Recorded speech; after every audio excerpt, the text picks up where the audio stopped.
3 dwarvish cities, risen above the clouds and lit by the rising and setting suns, are among the most beautiful and mysterious sights of Aboria. Many scholars puzzle themselves to find the method by which such magnanimous cities could have come to be, a secret held dear by only those with the closest of ties to the pioneering and powerful dwarves of the Blue Mountains. Welcome, travelers, to the Dragonleaf, the Teahouse where tales are told. If you like the content, leave a like in the tip jar and subscribe to our weekly tales. Leave a comment in the suggestion box to tell us how well we did, or how well we did not. Thank you for coming. And without further ado, it's time to open up shop.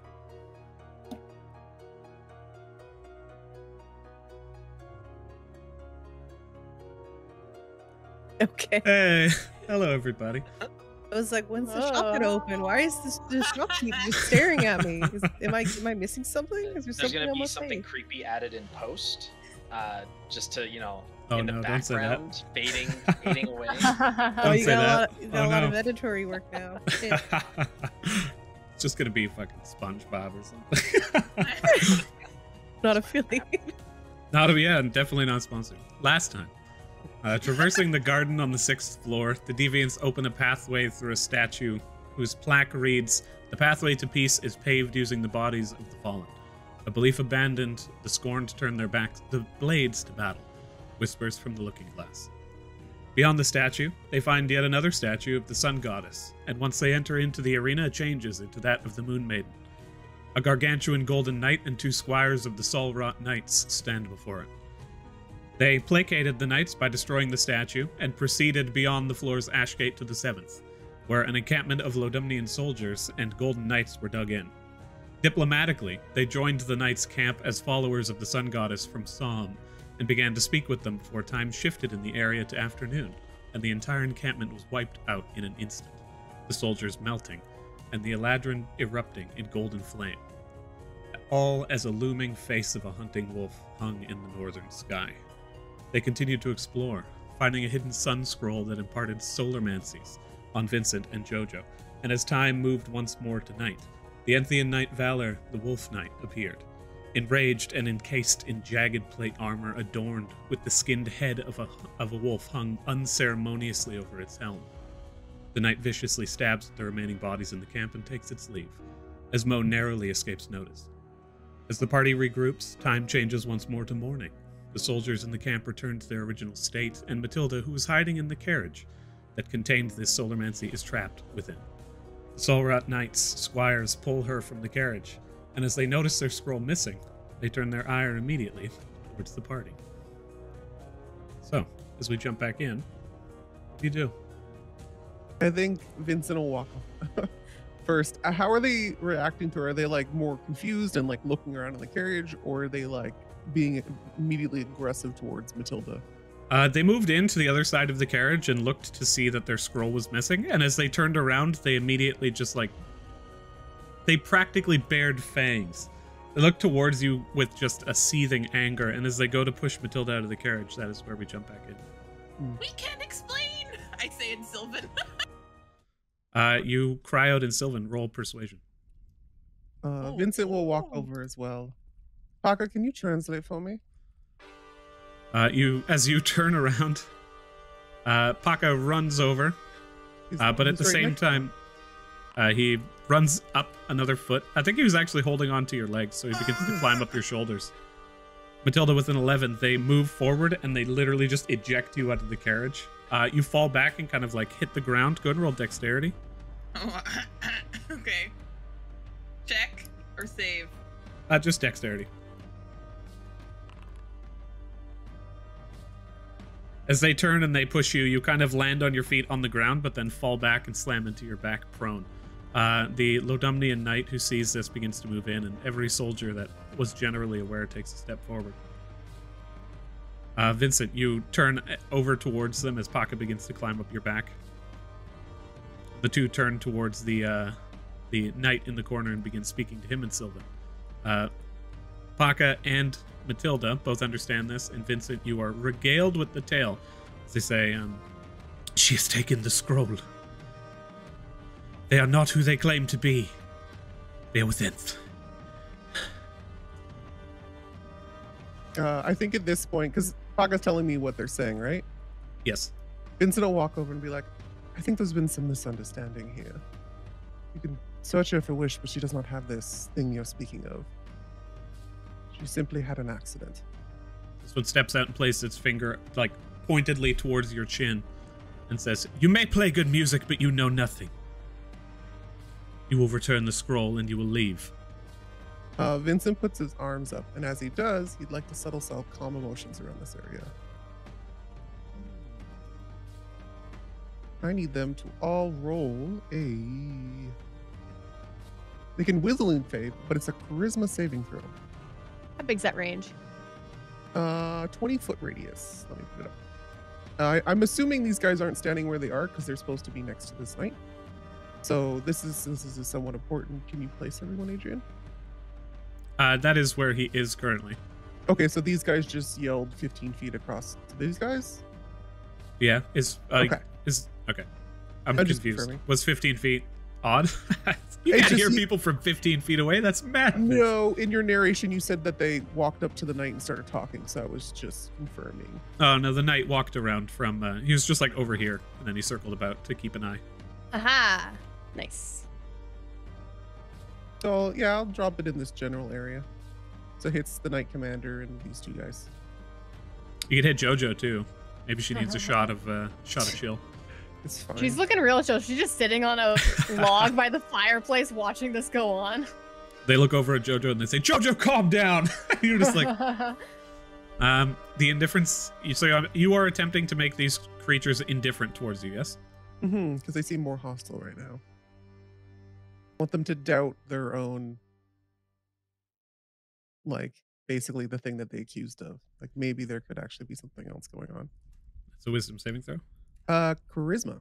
Charisma saving throw. Who are you targeting here? Just those three? It targets everyone in the circle regardless. You don't get to choose. Okay, well in that case, I'll just do this.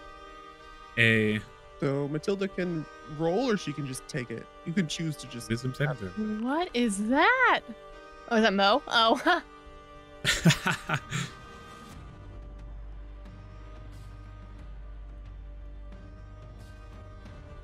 I have prompted it in the chat.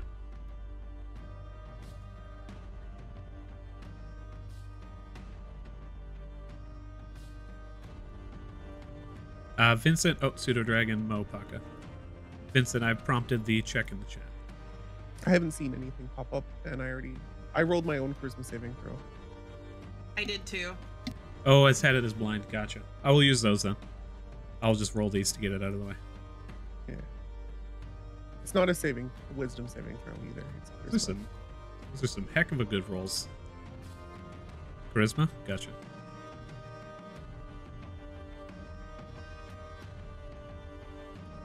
You move forward. You cast this spell. What does your calm emotions look like? You can't see it. It's I've suppressed the verbal and semantic materials for it. It is basically nothing happened. Just an effect like rings through the minds of these people? Nice. Yeah, they get like a wash over them, like almost like a thing of doubt, like maybe it wasn't done. Maybe we shouldn't jump to conclusions too fast. If we accuse every one of our enemies, then we will have no friends. I'd say the knight walks forward and places a hand on, like he reaches down to help Matilda back up to the ground. Do you take the hand? Yes. He helps you up and then kind of like grabs the three of you by your shoulders and looks towards the two Eladrin, who still seem to be fuming mad. He looks towards them, and then Sylvan kind of ushers out, just, "It is sins," and points over towards the corner as they both kind of stomp away angrily, keeping their eyes on you. He pulls you two to the side, and you can see he exhibits just a air of calm and authority. He's going to pull you guys a little bit further away and tell these other knights to shoot. Pulling you guys over to the side, he then kind of ushers for JoJo. Do you come? Yeah, I'll come. And Killian, do you also show up? Yeah, I was kind of like peeking around the side of the tent as the other knights over here were like starting to like get up to their feet, being like, "Oh, what's going on?" But I'll scurry over. Gotcha. JoJo, I'll shift you as well. As you guys are pulled into this small group, he walks over to the side, and in Common? No. I'm just saying. Damon, you haven't heard him or seen this person yet, so you can see that he's taken his helmet off, and you can see that the entire left half of his face is mired in like crimson burn scars. The point where his hair doesn't grow, his mouth has been like melted shut on the left side, and the eyes just closed.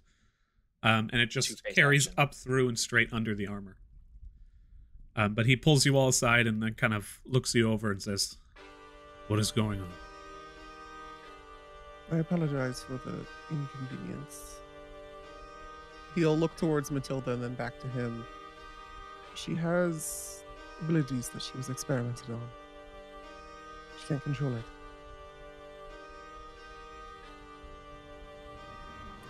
Roll deception with disadvantage.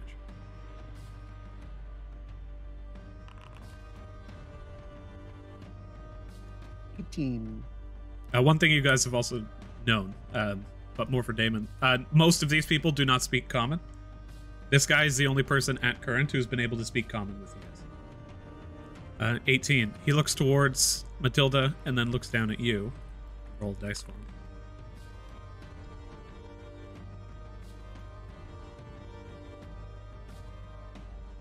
Tell me the truth. This one's not mutated. I see nothing. Horns, fangs, teeth, tail, wings, nothing.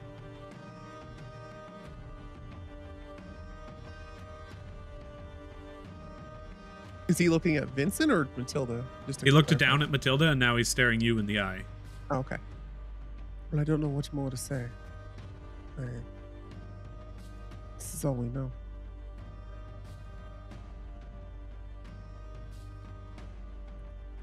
He looks over towards the to Eladrin and has one If it helps, begin to walk you over. can search her. I don't want to cause any fuss. We can leave the camp after. We confirm that we don't have this thing that they need. All of you, center of camp, drop your gear.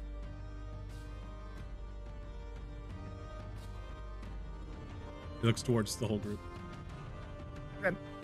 Jojo will go doing this. How much time has passed since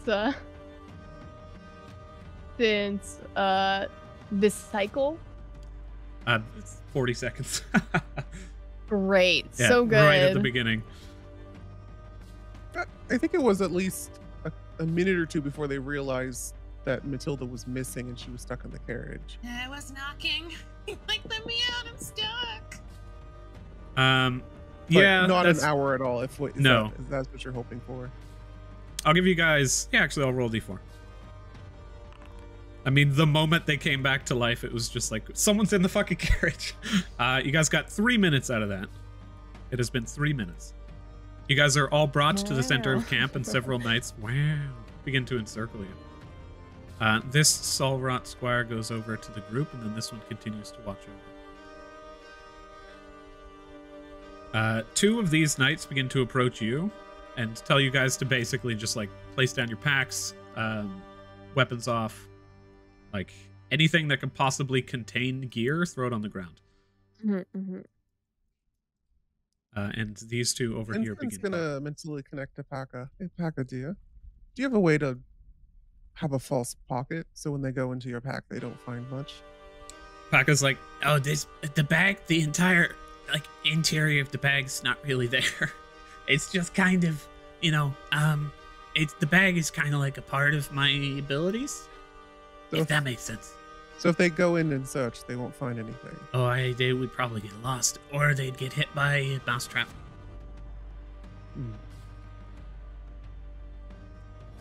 Well, let's see what Lillian just- happens, I guess. Starts dropping all of her gear.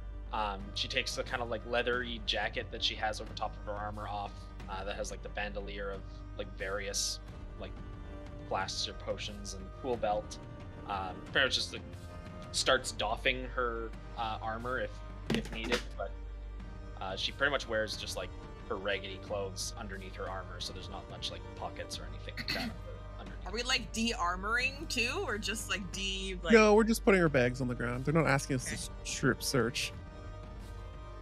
Lillian didn't know the difference, so she started taking off her armor, but if they stop her, then she'll put it Yeah, back I think on. Vincent would be like, that's unnecessary. You can Yeah, I put contain down- scrolls in armor. Like, take it off. You guys aren't going down to nothing. But like armor is one thing that they're going to sit there and just be like, there's lots of places you can hide a piece of paper in that. Mhm. All right, Gillian takes it all off then. Yeah. So 10 Doff. minutes later. Yeah. After 2 or 3 minutes, the knight circles around, probably to the other side of the carriage, alongside with those squires.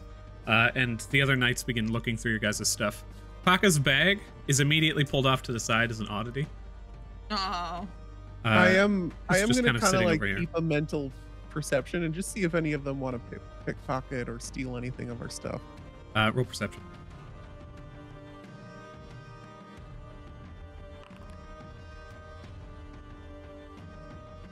Dirty 20.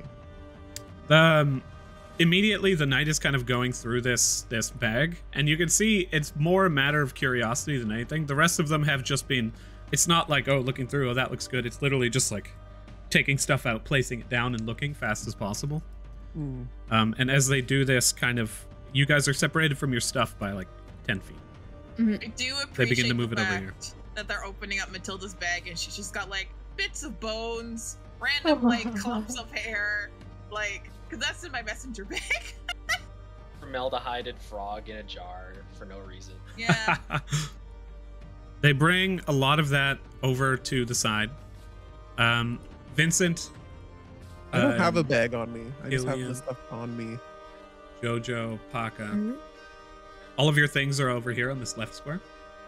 Paka's Okay. bag is to the south. You see he reaches in and is like pulling out like dagger, a full candle still on the metal tray, and like places it down like a teacup set, and just continues to go through and is just like staring at all of these various different things. Some of them just amazes this individual.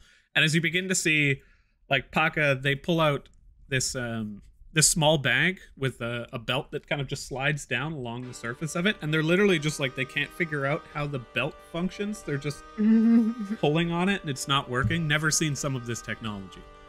The knight looks over towards you guys and moves down towards this area and begins whispering with this soldier in a language that you guys do not understand. Can I Then partially... eventually moves back. You Is there can roll any- investigation with disadvantage. Okay. Well, I was gonna say, could Vincent roll insight to just get a general mood of these? Are they upset? Are they just in work mode, kind of thing? I'd say with your passive insight alone, this guy over here, he's not happy with what he's finding in Matilda's bags. This guy down here is searching through, and these two are amazed. Looking through this bag, they don't understand what's going on, and they're not even fathoming half of the items that are coming out of it. Can I watch to clock recognition on their face? Yes. Just like at any item that gets pulled out that's like possibly lore related. I think my cardigan's in there with my glass eyes too. I usually keep that on me person in my bag. It doesn't rustle their jimmies that I have an Enthian Knight longsword, does it? Um, Like we're refugees from the Enthian Empire. Yeah, you so could have it's looted like, it from. I mean, there's they no will big also deal. find a Lodemnian sword in that pile too. I believe they take basically all of your guys' Enthian and Lodumnian weapons and they place them down. Mhm. Toward the end, and I believe I've gotten to all of your guys' questions. Was there anything left unasked yet? Nope. Perfect. The knight moves over towards the lot of you and then points down towards the gear and says, "All right. Explain this. What's happening? Who are you really? Some of the things that you have over there. Never seen the likes of them in my life. I know nothing. Nothing can match that. And you, a follower of the sisters? Why do you have such occult items?" As he looks towards Matilda.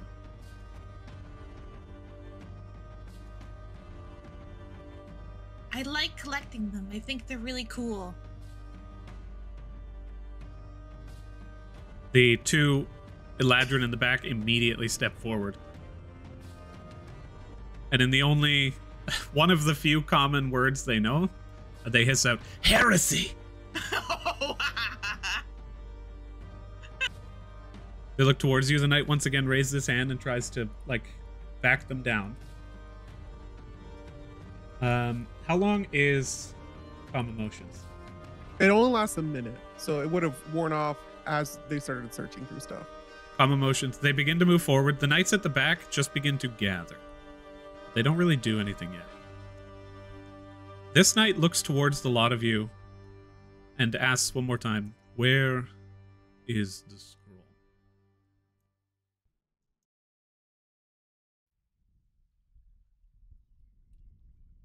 I think at this point, Vincent will just be like, I don't know what you want from us. We don't have it. And I don't think anything we say is going to convince you otherwise. So where can we meet in the middle? How can we make this less tense? I didn't take the scroll, and I got locked in there. I mean, no insight check's going to get past that. no, I mean, it wasn't bad. I'm just arguing, like, that's persuasion. However, deception is still withholding information. So you are attempting to withhold information here, so roll a deception check for me. Oh, come on, Matilda. Do good, BB. Not bad. Not bad. Could Jojo just like look to Vincent and I'll mentally like connect. Yeah. How up? long do you think you can stall them for? Like another 40 minutes? No, I figured they can just let us go if they don't find anything. Well, they're gonna Leave take all our anyways. shit. Why would they do that? It's, in my opinion, thievery and grounds for us to start attacking and get hostile. That's probably what's gonna happen, so. Well, you know, it'd be nice to make friends, but it's easier to make enemies. As you guys are talking, the knight walks up towards you guys. Matilda, as you say those words, he kind of just raises his hand to his temple and lets out a loud sigh and says, put them in my tent. Watch them. We'll let him determine what we should do. Some of the soldiers begin to move forward and encircle you and say, he says, please don't make this harder than it has to be. Well, I think, you know, we're living beings too. We have a right to know what's going on. At least give us a little bit more information. How long is this going to take? You will be held under crimes of potential treason and heresy until the one who is currently under command of this unit shows up to usher his judgment. Who's that? No more questions.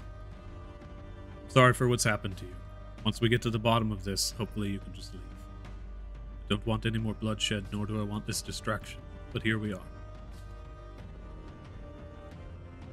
The knights encircle you and begin to attempt to move you. Do you resist?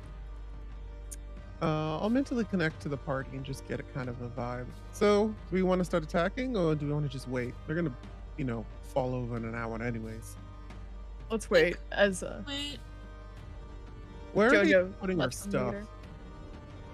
leader. They are collecting your stuff, but they are, if you guys are not resisting, they are taking you outside of line of sight of where it is before you manage to steal. I'm gonna instruct. I can't see him. Do you think Vincent and Mo would have set up some way for me to signal him? I believe last time he just, when he became like a crow or something, he came into your line of sight, and whenever he did that, you would connect in. But other than that, I don't think you have any way of signaling him. No, like if I Otherwise, do a certain thing with like a little signal. I'm gonna say set no. up. You'll have to establish that in game. Sure.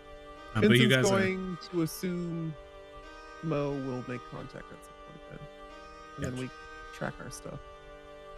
You guys are moved into the tent, and a small contingent. You see one of the squires is basically like standing in the tent entrance, and then you have a knight with the other one as well, kind of just keeping track of everything. You find yourselves in this tent. The main knight enters in and removes any kind of interesting documents from this area before leaving. And you are here. You are basically given the round of it. You do not have your armor. Your weapons and your items have been removed from you. You are bare. Question. Did they remove my amulet, my gloves, and my circlet? They've taken off basically everything that is not just your small clothes. Okay. And then as you guys are brought into here, you are basically watched at current. What do you do? I'll see. The only thing I'm looking out for is if Mo tries to make contact with me, like the spider crawls on me, or I have like a tap on my shoulder from an invisible source or something. Gotcha. So you guys sit for a fair bit of time. Is there a stick on the ground? Not within the tent. Oh, darn. As you guys are also, the pseudo dragon was taken from you. Oh no! Still within the rope because they do not know the command word, but they've taken this rope pseudo dragon and kind of just left. As you guys sit within this tent, time begins to pass. Another 20 minutes pass, 30 minutes pass. People on the outside of the encampment begin to get antsy. And then after another 10-15 minutes, you begin to hear it faintly in the distance. This is heard by both Vincent and Matilda, and Jojo. Little bits of flashing steel. Pieces, metal hitting metal in the distance. Wind begins to pick up, and the faintest bit, Vincent, you're the only person to hear this, but the sound of wings taking off in the distance. Something hung in the sky immediately and quickly leaving the area as you begin to hear footsteps. That's what we heard last time, right? You did hear something akin. Time continues to pass, but this, Matilda, you know this is too early. Mm-hmm. There's still like 5 minutes left before what had happened last time. And then eventually you just hear,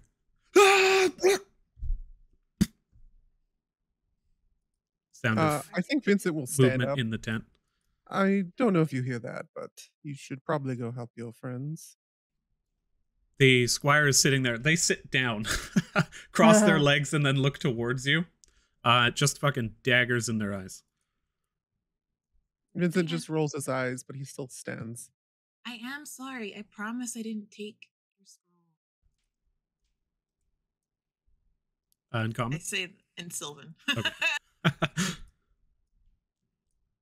In Sylvan, she responds with, "You have no idea what you have done. That was a generation. A generation of children who will now be lost to the order because of you." Can I insight check? What the heck does that even mean? You have no idea what they said it was in Sylvan. Oh, yeah. Paka begins like tearing up. So you can insight whatever it was. People begin to move out towards the other side of the camp, and then you hear the wooden gates begin to open. As you do so, the night leaves. Several of the other soldiers begin to leave, and you can actually kind of just see them. Shadows of people moving on the other side of the tent flaps. And then one by one, you just hear... I'll mentally connect with everyone. I think something hostile is coming towards the camp that is different from last time, so I suggest we're going to have to flee at some point to figure this out. Might need to find our gear. Yeah. You guys need time to gear up, right? Yes. Not really. Well, it takes you 10 minutes to put your gear on and off, do you? Only my armor. True. Blade beacon, a gun is really all I need. Why don't you guys make a run for it? They really think that it's me that took it. Do you have a backup plan for that, Matilda, or are you offering yourself as a sacrifice? Not as a sacrifice. The but two as, at the like, front of the tent begin to move. The squire stands, turns back towards the entrance, and you see them just fixated and focusing. The second squire runs over and throws open the tent flaps and looks in towards you, and then looks over towards the other one, and they share a gaze for a moment before they begin to just nod. They both look towards the group of you with just scathing rage, and they begin to leave. Oh, okay. You're just I would, yeah, I'd move my character, Adrian, but everything, we don't have any movement over our characters. I've been trying to. You are now free to move around the tent. Cool. I guess we start heading out. Jojo would like to take a peek out towards where our equipment should be. I guess we're all stuck in the tent. There's a wall. You all peek out. Jojo, go ahead and roll perception.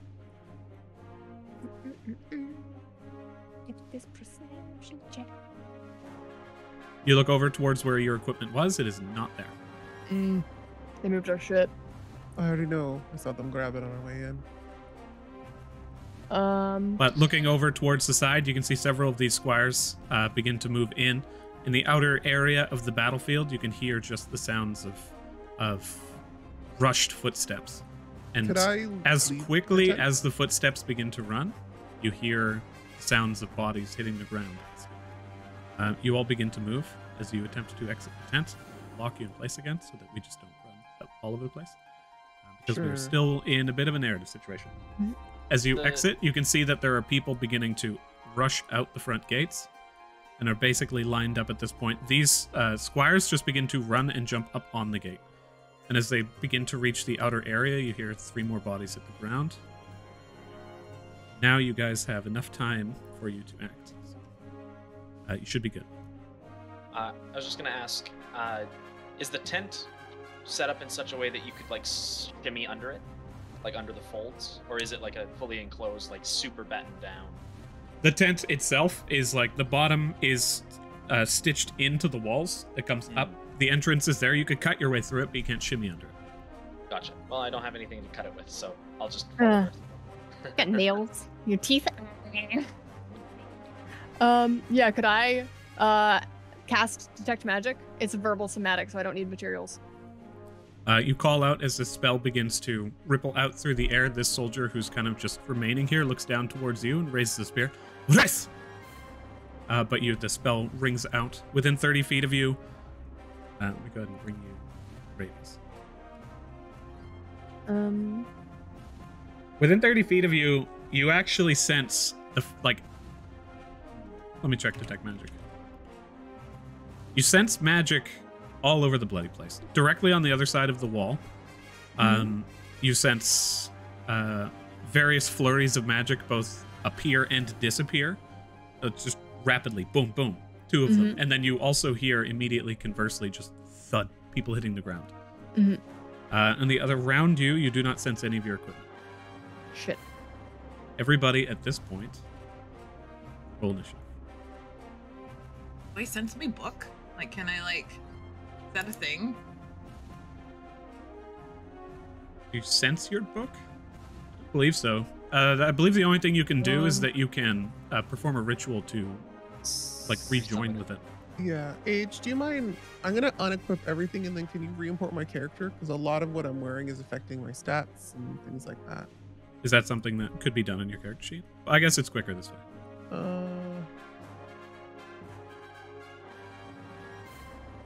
It's quicker in D&D Beyond. Yeah, I think I took everything off. Also, I have glamour armored on. That just looks like a nice suit, kind of. Would they have taken that off thinking it's armor? They would have asked you to, like, remove your suit jacket. They basically wanted you guys in just, like, just your small clothes. Yeah, just your skivvies.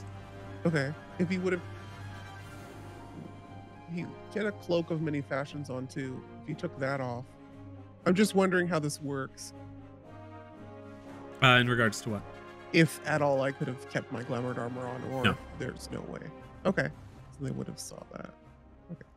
Essentially, whatever clothing you have that is like you couldn't hide anything under it is what we got stripped to. And that depends on each person, I guess. I would imagine. Paka's just wearing a raincoat. And then he just threw that off and was like, aha, I'm a lizard. Begin. Mo flies down from his 40-foot perch, moves over to here 10 feet and goes down 30. You hear him begin to speak towards you, Vincent, and he says, there is a knight, one that had taken in from the sky, lobbing alchemical solutions. The people are burning. We should just leave. Where's our stuff? They had taken it behind the carriage on the bottom right. Vincent will say that to everyone, basically. Because we're all in whisper distance. Our stuff's over here. Point. We should get our stuff and get out. Some sort of flying creature. Was it the bird? Seems to be a knight. Seems a bit heavy to fly if you are asking me. Wait, it's a flying. Oh, okay. It is a flight. You are correct. Huh. Don't laugh! It was not a joke. It was a connection of words. Linguistic genius. He begins to fucking yell at you before he also begins to fly over towards where the gear is. He makes himself visible to you. And So as he does so, he's Vincent, there you're up. over here, right? He's guiding you guys, yeah, down towards the stuff. It's turn. I'll dash. Here. It's his movement. He'll look. Where does he see it specifically? Is it here? There's like this cart just behind it. You can see glimmers of all of your guys' gear piled up. Basically because Paka's backpack is bloody massive. Okay. And then I guess he'll dash. Yeah. Over here. And he'll start item interaction, picking up the stuff. I don't know how long this is going to take. You can just, you like, lean grab. down. Is it like everywhere, like a trash pile, or is it in a bag?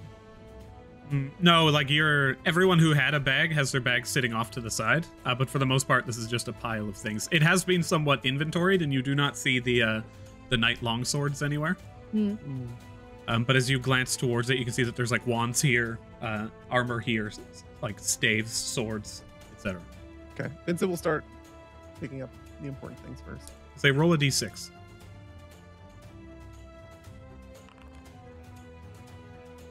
5. You pick up half of your stuff. So you can go ahead. It'd be basically like you begin to re-equip yourself as you stand down and you're like just throwing things back on. You guys will likely not be able to throw your armor back on during this fight. No, it's not armor, but I want to get my main stuff. Vincent's going to grab those most important things. Is that the end of your turn? Yes. Okay. Above you, you see beginning to take flight above the wooden supports of the side. This knight spires up into the air wearing black clothing. Raven feathered cape whips out and begins to just hold them aloft. As they stand, reaching down, they grab a bow that's like bent back and then curled outwards.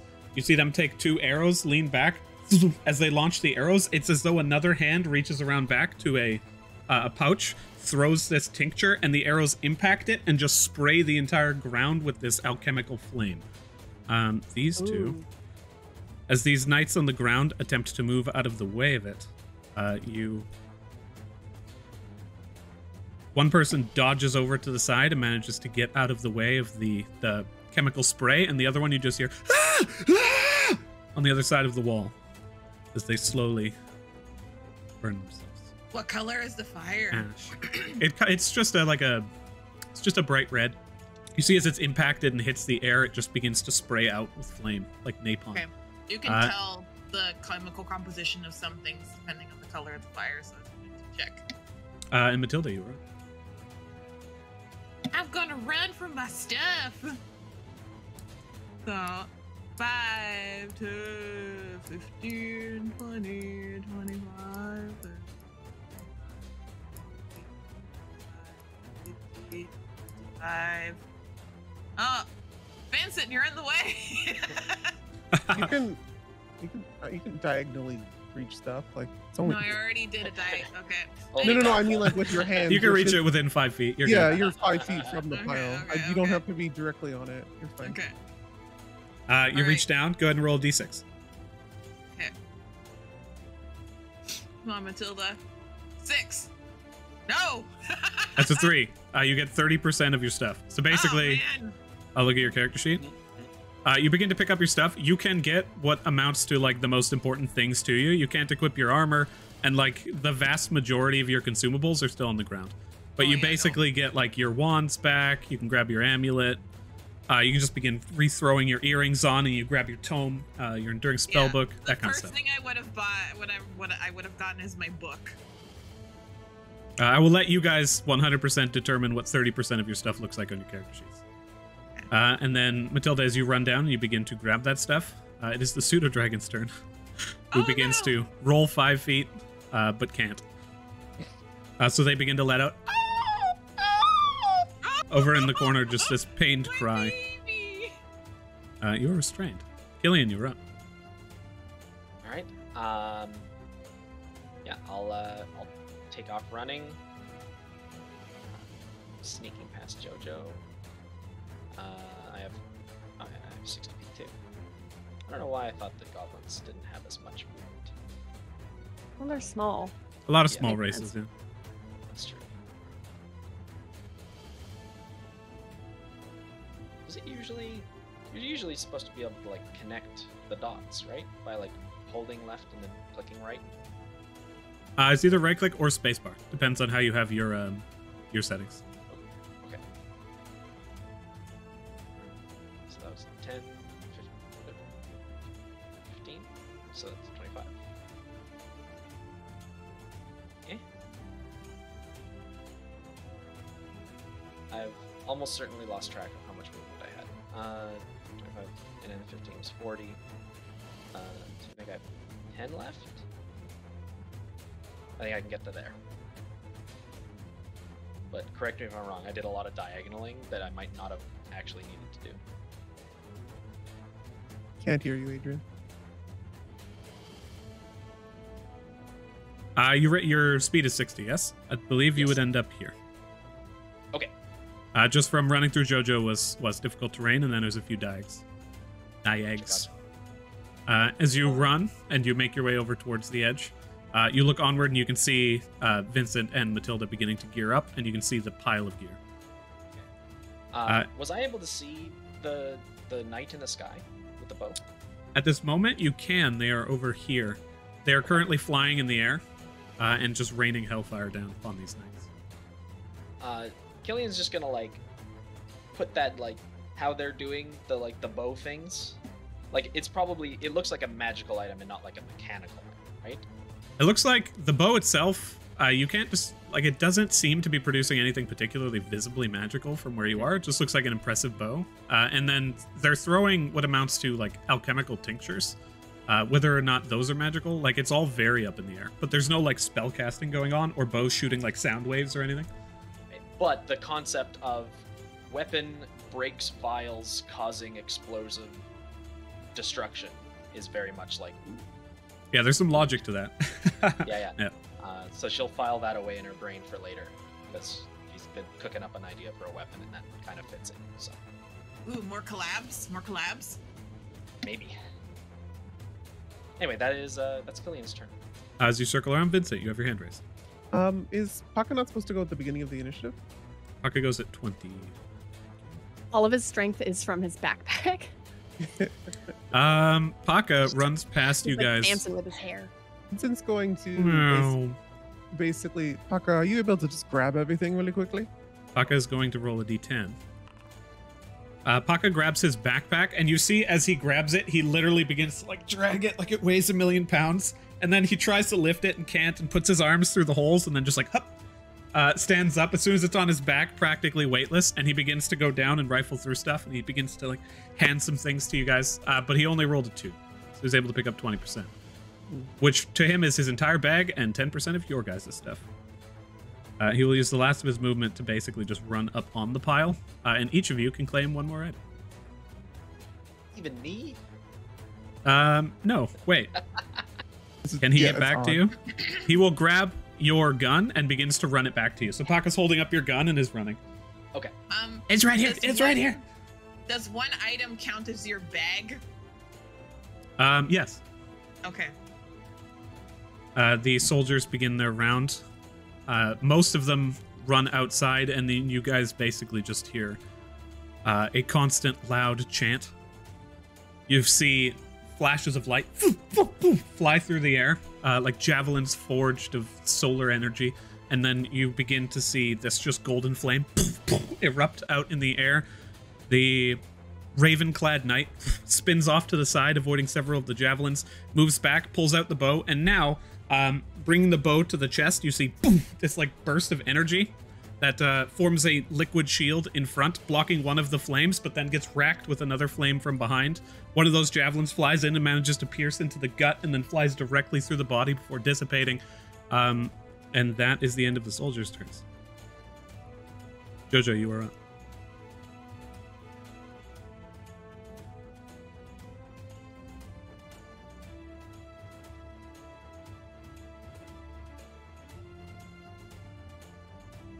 You're also muted.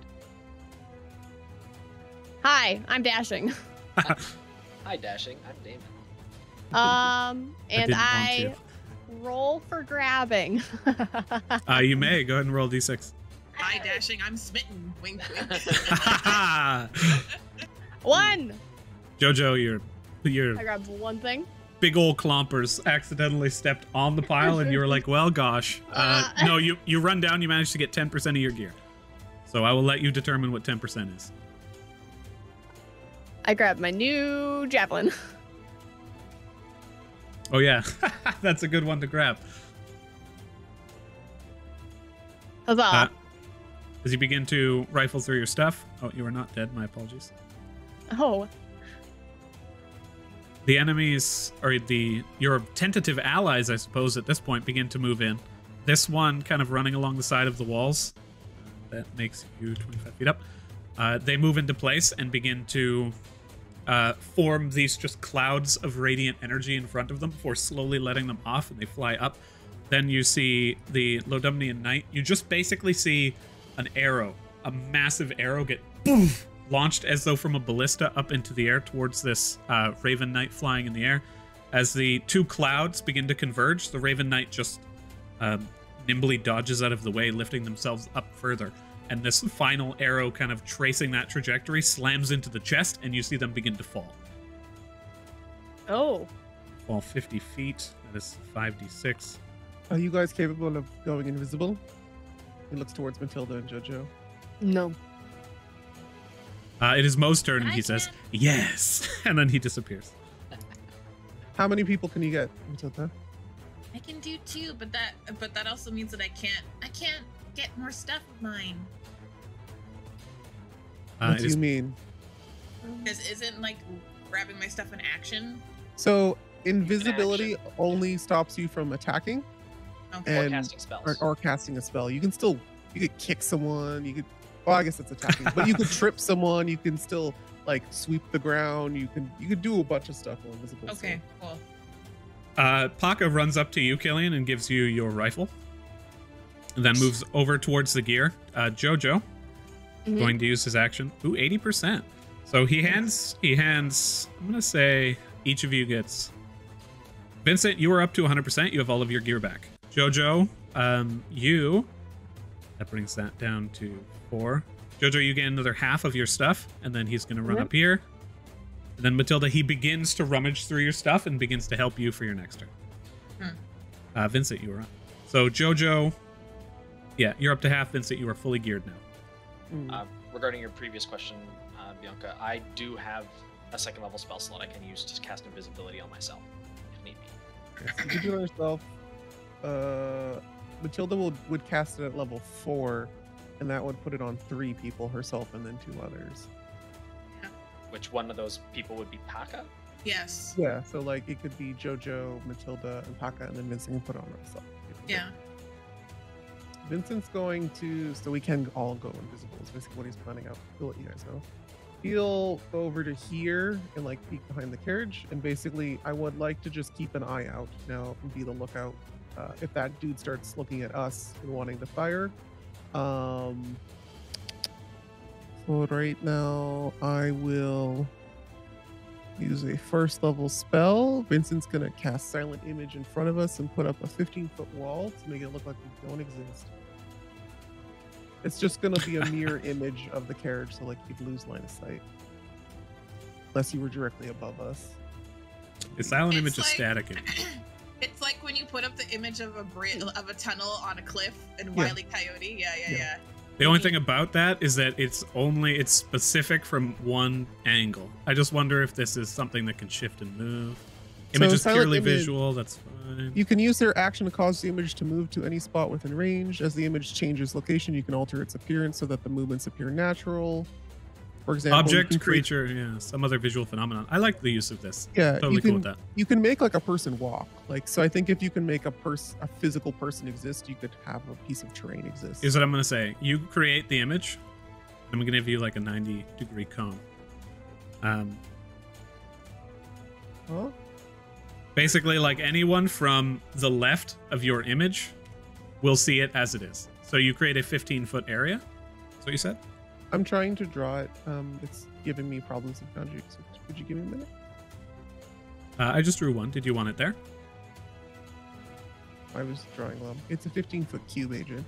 Cube, okay. I'll put it. Yeah, I'll block this whole area off. Okay, sweet. Oh, I see how it is. It's not a wall. Okay, totally. I love the use of that spell like that. So you basically like, create the a terrain square of looks you can't really see. identical to what it would be, but we don't exist in it. Love it. But if they came like in this section, they'd be able to see us, right? Or flew right above us. Okay, like, okay. but Even like, then, I don't think so. Like, basically, like, I picture this as a D6, and then within the D6, it just looks like you're not there. Yeah. I And think this that's is blocking line of sight to this area if you were standing over here. And vice versa. Yeah. Love it. Sweet. Cool. And he'll end his turn while he concentrates on that. Keeps a lookout. At the end of your turn, Raven Knight on the ground moves over 5 feet, 10 feet, and lifts themselves back up into. As they begin to fly once more, they turn down. They actually take that bow, they put it on their back, and they grab a larger bow. You see them take this arrow out of the side of their body, flip it around, put it in the bow, lift it, and just aim it down. As they do so, you guys from where you are can hear the tension on the bow. Ooh. Boom! As they let go, it just begins to slam into the ground, and you actually see dirt impact and fly up over the 25-foot walls. Everybody here needs to make a dex. None of you, though. There was like a small thought in my mind being like, if we go save them, maybe we'll be heroes and they'll give us shit, but it's not worth it. Nah, all Matilda could think was, if you fucks didn't take our shit, we could have helped you. That was her first thought. Killian's thought is, if we kill him, we get his stuff. Three of these soldiers, one of the squires on the walls, immediately just begin to fall. You see them like get launched back, slam into the ground. This one flies into the camp and takes another 2d6 fall damage. Heavily bloodied, the squire is now just kind of laying on the inside of the camp, coughing and sputtering. And on the other side, you hear, retreat! Matilda, you are up. I will cast a spell. Diddle-diddle-doo. Because I have my book. Okay. You, and I will cast. We had a short rest already, right? Mm-hmm. Yep. Okay.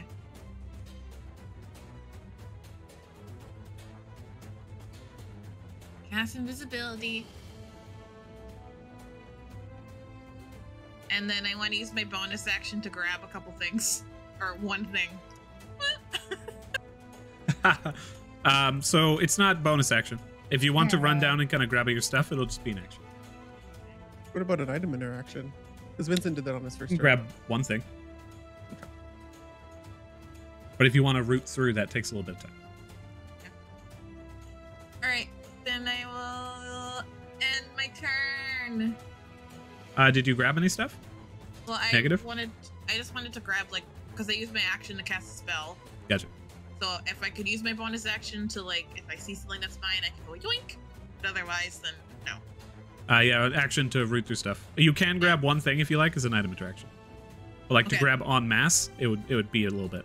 Yeah, I'd like to grab one thing as an item interaction then. Yeah, Awesome. At this point, it's only yours and my stuff, right? Because JoJo. Yeah. I think I JoJo has half of her stuff left. Oh, okay. Never mind then. Yeah. Alright, and then I end my turn. The pseudo dragon continues to cry out. I know, I'm coming. Where are they? You guys hear the crying from the left of the silent image. Okay. And Killian, you are up. Okay. Killian is gonna run over to the pile. So that's 20 feet. And I guess I roll a d6, right? You do. Blam. That's half your gear. All right. The half, I'm leaving my armor because I'm probably just gonna end up. I'm just like, Pekka, just grab my armor, put it in your bag, and then I'm going to grab first off my tool belt, and cinch it cinch it on with my interaction with an object. And then I guess half of my other stuff. Of the toy soldier. Yeah. that probably counts as half of my stuff. Because the rest is just like a backpack, my armor, which I'm delegating, and then like my bandolier. So yeah, so I just look at that. And then I guess yeah, we're doing sneakies. So I'll now that I have my tool belt, I'm gonna cast invisibility.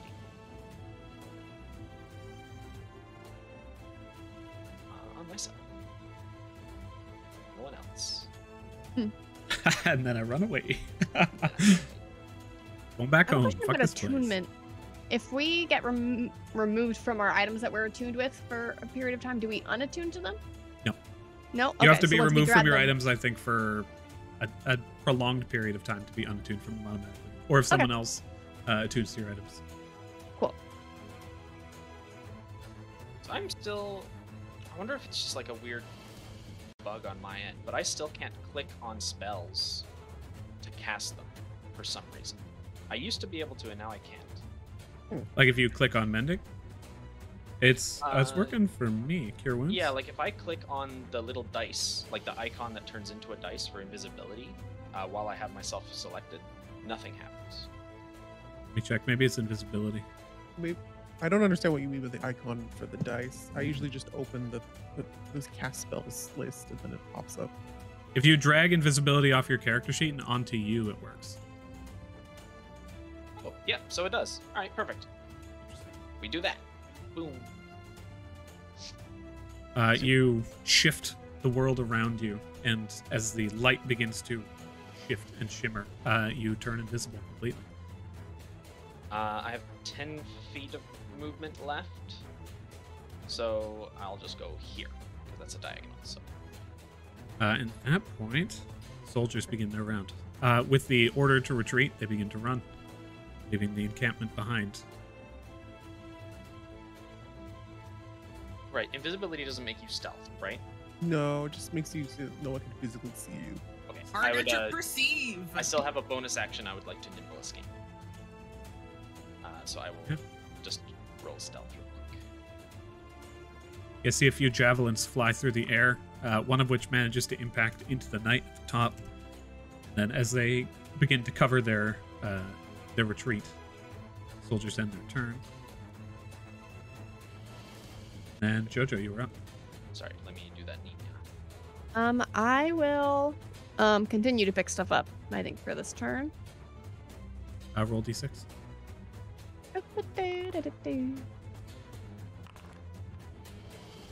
Yay! You're fully kitted out again. Nice. And then I'll just like pop into the silent image. Maybe just a little bit closer. You can see through it, because you know it's an illusion. Okay. I also have my thing up, which moves. Do I have to use an action to pay attention to that? Or is it just You automatic? You generally know. You have to use an action to attempt to discern the school of magic. Oh, okay. But I can sense magic within the area. Yes. There is no Immediately. magic within this circular area that you would not expect to be there. Okay, great. I don't think I have anything I need to do as a bonus action. I'll just end my turn. Beautiful. At the end of your turn, the knight leader runs, and the squires begin to move. This one stands from prone, using half its movement, and begins to just kind of slowly hobble back towards the other side. The second squire on the inside begins to cry out, "You will not get away with this!" In Sylvan, for those of you who understand it. Mo's turn. Mo just lands on your shoulder at this point, Vincent. Actually, he enters into the silent image, having known that you cast it, watching you do so. Sees you within and lands. And now he just kind of perches on top of you and says, "They do not seem to have done much damage. But they have added splinters to the creature's armor."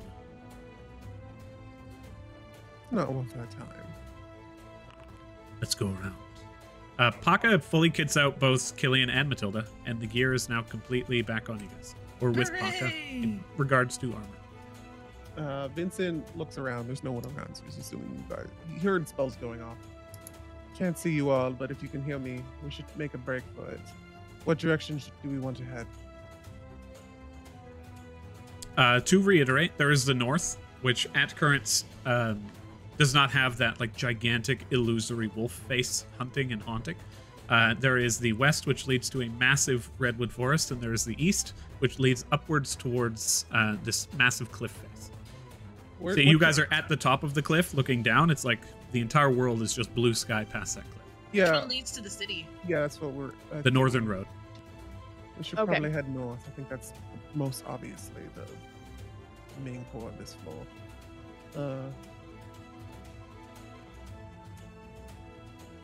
Jojo, lead the front. Try to make some noise as you go so we can follow. I don't want to see it too split up. Find Missy! Dia, if you want to go look for your pseudo dragon, but I'd say you got 15 seconds. I'm not risking my life for... How far away do you have to be from the item? To say the command word. We should probably get the rope of them staring, actually. That's more important than the pseudo dragon, really. As you guys are sitting within the silent image and kind of considering conversing, etc., Vincent, you run. Yep. I think he'll cast Luge, invisibility on himself. His keys will come out and he'll bring them across. There's a battle going on. He's not making it super loud though. And he'll turn invisible and hit a illusion will drop.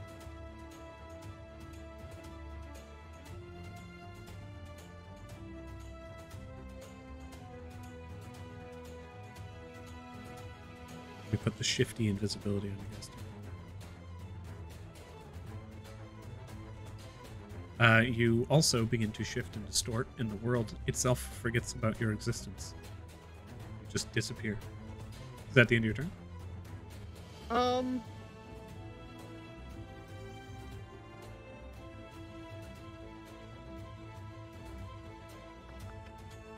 Let's take a couple steps up here. You'll mentally connect to this guy as a bonus action. Is he dead? No, they're just slowly hobbling away in pain. Okay, he'll mentally connect to him and then continue.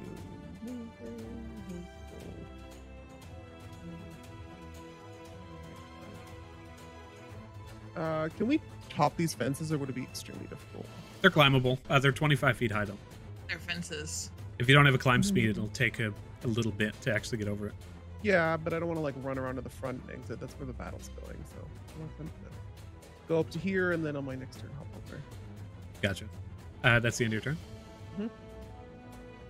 The Raven Knight takes aim and is actually going to move further away from these people, raising themselves up into the air.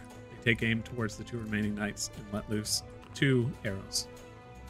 These arrows almost unerringly fly in, and you see them curve slightly. Loose from the bow, they stop, hit the edge of the bow, pause for a moment, and then both fly as though correcting themselves before firing. And you just hear hit the ground. Then after a few moments, and then silence. The screaming of the Eladrin and Sylvan continues to ring out before you, cursing in profanities as they continue to run. And then slowly, Raven Knight turns their attention towards Jojo and Matilda,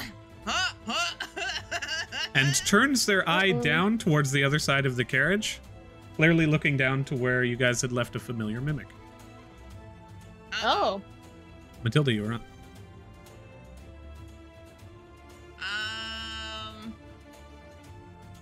Okay, when it comes to holding an action, can I move and then hold my action? Or do I have to just like forego my whole turn to hold my action?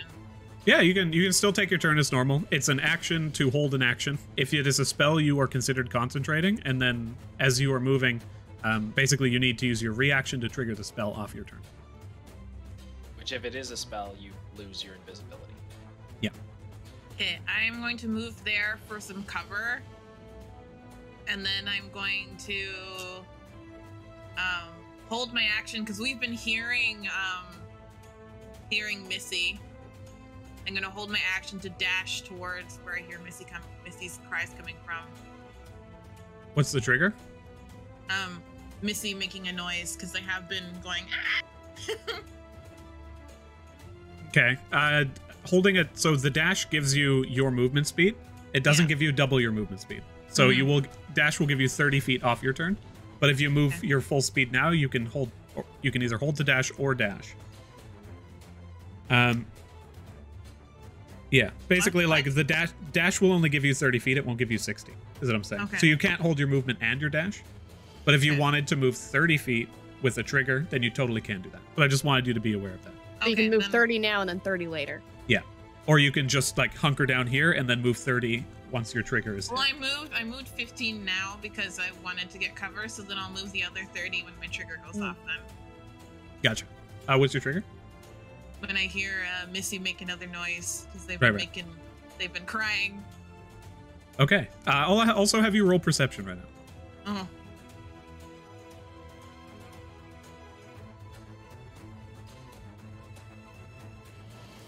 No. Oh, 22. Okay, much better. At the end of your turn, you immediately hear the sound of Missy crying out, and with a 22, as soon as you round the corner of this area, you manage to pinpoint Missy right over here.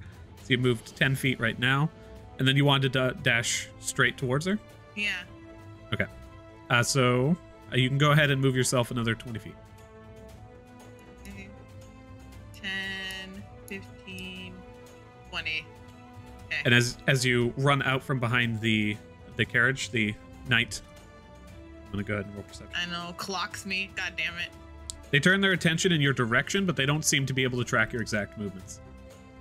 Just hearing the movement of you running seems to have drawn their attention towards the other side of the carriage. And Killian, you were on. Okay. And he's looking in our direction. The knight is flying up and staring down towards you. How high up? 50 feet up. Okay. How does that work for like diagonals? Basically, like if they're 50 feet up, it's half the distance to the ground as well. So if you right now are let me get rid of difficult terrain. You are 65 feet away, and they are 25 feet up as well in comparison to diagonals. So basically, this puts them at 90 feet away. Okay. So I'm kind of thinking, like, I know we're not super equipped, but like, if they're gonna look at us and stare at us, even though we're invisible, should we attack them anyway? Is Vincent connected to us right now? I'm connected to the Ladrin dude. Okay, but not to us. Well, I can only be talking to one person at a time. Oh, okay. Either way, it's For some reason, I thought you were like a switchboard, just like It's a one-way call. If he can see everyone, then I like do, and we're out of combat. That it's just back he and does forth. it. Gotcha. But in combat, I have to use a bonus action to trigger it. Understood. Okay.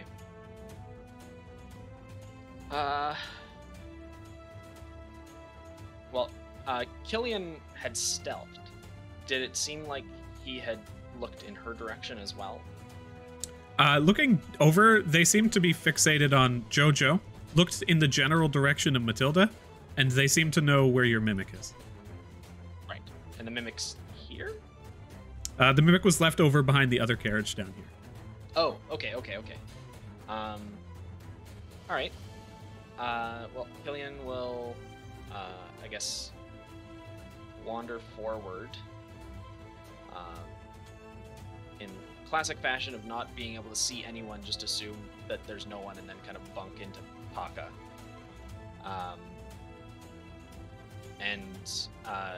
Killian's just gonna whisper, should we just fight him? He looks like he can tell where we are.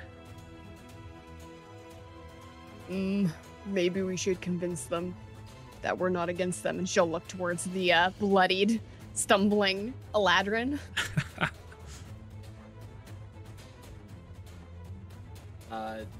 Killian just kind of, I guess, nods at that point, and continues kind of slinks around Paka, so that's 20, 25, so she can get to this area. It's an action to climb, but I'm out of movement, right? It's climbable, so it's not an action in this case. It's just it's difficult terrain upwards. Okay, so I could dash. Oh yeah. And then that would allow me to go up. You said it's 15 feet high? 25. So you've moved 25. If you dash, you have 35 feet, so you'll be able to make it 15 feet up.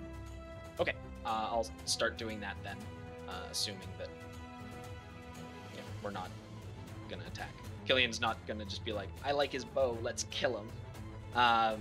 So she's just gonna go with what the group wants to do in this case. Ooh, this was my mistake. I apologize if this changes anybody's plans. The wall is 15 feet, not 25 feet. Yay. I misread the dealie. So but you are at the top of the wall right now. Okay. Well, I will stay at the top then. At the end of your turn, from the top of the wall, you get a relatively good idea of what's going on, but on the other side, this wall is just blocking the dead bodies. You can see the spray of blood and a bit of burning acid on the outsides of the scorched fields, and you manage to spot the other Eladrin that begins to attempt to flee out of the area. But actually, it's not their turn. Jojo, you're up. I have a question. My Wand of Magic Missile, did it get its charges back during the dawn? Because I know that the dawns here are more often, so... Yeah, I'd say yes. Oh, nice. Oh, Okay. interesting. I'll just roll I'll roll that d6 plus 1. Okay, if that's the case. So that's 4 charges to that. Are you Yeah. okay? I was like, are you attacking them? Because then you're gonna lose your invisibility. Oh, I'm not invisible, am I? Yeah, you are. Oh! Here, let me put that on. I Everyone will can put the be shifty effect invisible. on I'm you as sorry, well. Yeah. I missed Yeah. that. Well, in that case, if I'm invisible and they're still looking at me... Yeah, that's why it was weird, because I cast invisibility on myself, on you, and Paka, and the fact that they could see clock us, we were like, oh shit! I think Okay. explicitly based on description from Adrian, they knew we were there, or at least think that we're there, and then could hear us, or we weren't stealthing. You guys weren't stealthing. You were just invisible. Yeah, I think And we were JoJo's just gonna... clamoring with a whole bunch of equipment off in the corner. Oh. So I don't think they can target us, but they certainly seem to have AoE arrows if they wanted to rain hell on us. It's half movement if you're climbing, right? So it'd be 30 feet. So I could do 10 and then 15, right? If you go to 5 there, you could climb up, yes, 25 Okay. feet, halved. Well, And then actually, I'm that only gonna- gives you up 10, because we round down, basically. Ah. So I still have enough to drop down on the side, huh? You're only 10 feet up the wall. Basically, it took you took you 20 feet of movement to get here and 5 feet down to get there. So you only have 30 feet of movement. You can't move the additional 5. I have 40 feet of movement. Oh, then you're good. You're up top. Yay. Nope, that's the opposite. Okay, great. I guess I'll... Can I, on top of this fence, do the dodge action? Yes. Ready to grab some arrows or just yeah, that's what JoJo's gonna do. Feeling very Very ninja. monk. Yeah, she's trying to be like, I'm a monk now. The best that you're doing, as you guys stand on top of this fence, none of you have second story work. None of you have the dexterity to say that you can fucking dodge on top of this.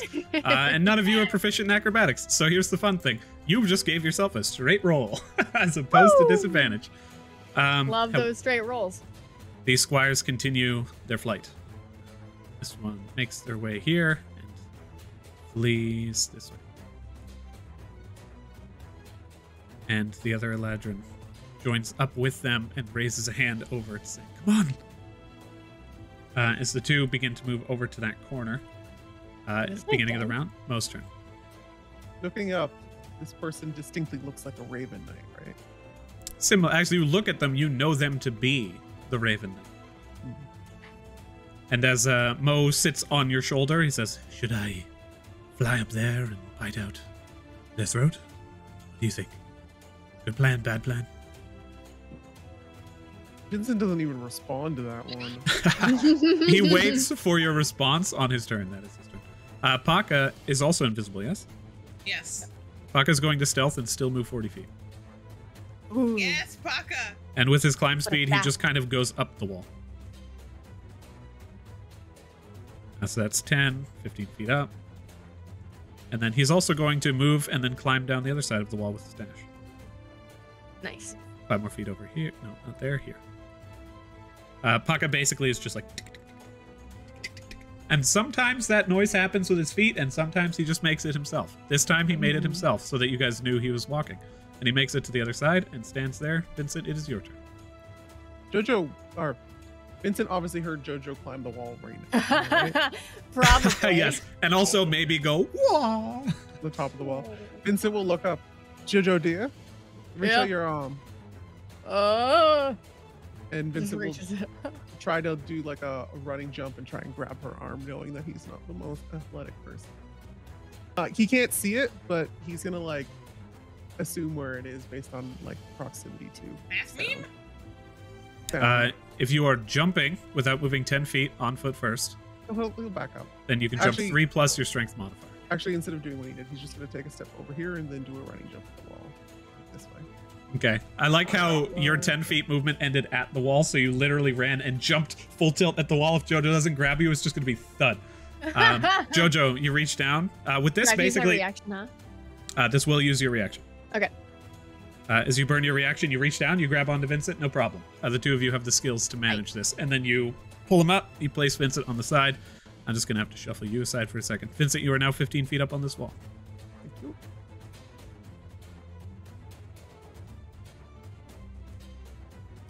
Bonus action? He's gonna try to connect in with the Eladrin and say something. Is the buddy still alive? The Eladrin are both still alive. Cool. I like to just keep tabs on him and do his thing, and then he'll look out and not knowing where Matilda is. Matilda, darling, we're about to leave. Are you coming or? On my way. You both say this out loud? Yeah. Okay. Is that the end of your turn? Yes. Excellent. As you call out, the Raven Knight's head immediately turns towards the top of the fence, and then down towards where Matilda had called out. You see 2 arrows once again knock in the bow, pull back, dum dum dum dum, shoot, foop, stops immediately, reaches. You see 2 more arms from underneath the cloak appear with 2 flasks and throw them. The flasks immediately slammed into by the arrows, and napalm rains down upon all of you. Everybody make a dexterity saving throw. Those of you who are on the fence, disadvantage except for Jojo. Unless we have proficiency in acrobatics. If you have proficiency in acrobatics, you are comfortable on top of this fence. And you do not have disadvantage. Oh, come on, Matilda. 17. Good Jojo, you beat. rolled with advantage. So Oh, reroll. Yeah, that. because I didn't have disadvantage, and I also have advantage because I can see it. Why Because didn't you have things are disadvantage? Because you said I took the dodge action. No, that gave you a straight roll instead of disadvantage. So completely re-roll it, or just use the first one? Full reroll. Okay. And then Vincent 10, okay. Matilda 5, okay. Yeah. Healing Well, 17. much worse. I'm going to use a flash of genius to make that a 20. I want to make that a 30. Whoa, I'm a god. As you kind of just begin to plan out your escape here, Matilda, Vincent, and Jojo, you take full damage. Killian, you take half. These, it's not actually that bad. The napalm begins to rain down upon all of you. These tents above you and to your left, Matilda, immediately catch fire and begin to just burn. And the rest of you take 21 points of fire damage. And Killian, you only take 10. I also only take 10. So Excellent. fire resistance. So I Bloody. will use my reaction to Mind Sharpener, automatically save the saving throw for my keeping visibility up. So I'll use one of those charges. Okay. Do you get the chance to roll it before choosing to Mind Sharpener? If actually I can roll it first and see if I succeed. You roll and then the Mind Sharpener is like a legendary save, essentially. Yeah. Okay. I'll not waste it then. Ooh. Jojo I lose failed, my spell. Killian failed. What was Jojo concentrating on? Because Detect magic. Oh, okay. Yeah, so Vincent uses it. It's the only roll a 7. With your detect magic, I will say this: as those arrows and the flasks came in, all of them were magical. Uh-oh. Okay. So Killian's and Matilda's and JoJo's constant invisibility drops. No, and not Paka's. Killian's. It's Paka's, mine, Mine. and... I also Think- failed my save. Yeah. Oh, so I sorry, also okay. Okay, so I'm sorry, I did not roll for Mo. I should have. Mo doesn't concentrate on his I didn't. invisibility. I didn't roll to save for Mo. Oh, okay. He's fire resistant. He wouldn't take any damage. Is he resistant or immune? Or immune, sorry. He's immune to fire. Yeah. As the napalm rains down on him, he's just like, He's like, yeah, he's taking a shower. Do you add Um, the bloody to me? This? I shall. And then as their turn comes to an end, let me just confirm who is still invisible. Just Vincent. Just Vincent. Excellent. Yeah. I will end this on all of y'all. This Matilda, you is were two on. Kenkus in a trench coat. Hold on. This first is making me mad now, so let's just give 1 sec. First. Oh, yeah. Yeah, I can do this to them. Okay. Fuck you, shitbag. I'm gonna, like, move to... Where's the point where I can see where Missy is? Ooh, actually, one last thing. I'm sorry. This is something they wanted to do. I didn't think about it. They move over here, Oh. then they fly down 20 more feet. So they are now 30 feet down here. They actually, like, they see you actively going over here, and then as soon as you come into view, they move over here and move down towards the suited dragon, almost threateningly. And now it is your turn. Okay, where is Missy?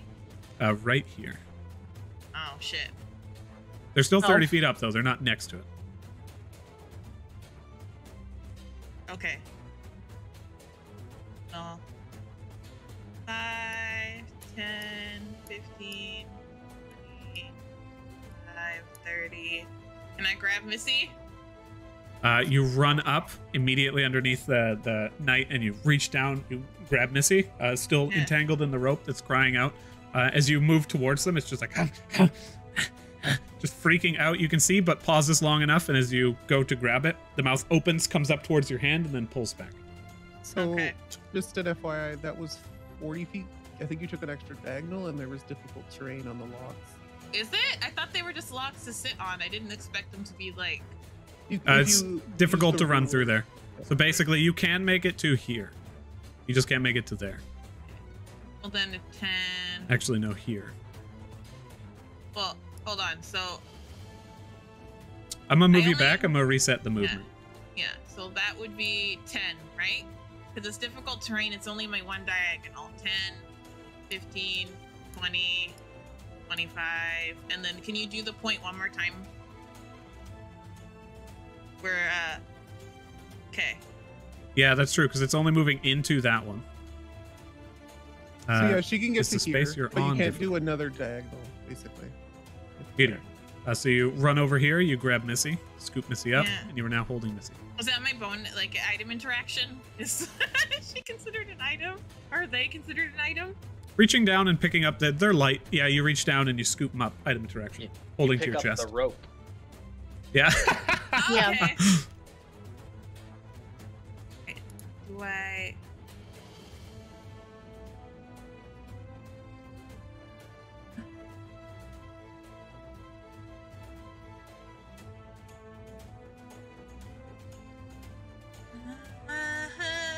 Okay, so here's my question. I still have my action. I want to cast Sickening Radiance on this chucklefuck, but can I, like, do it in such a way where I'm not in it?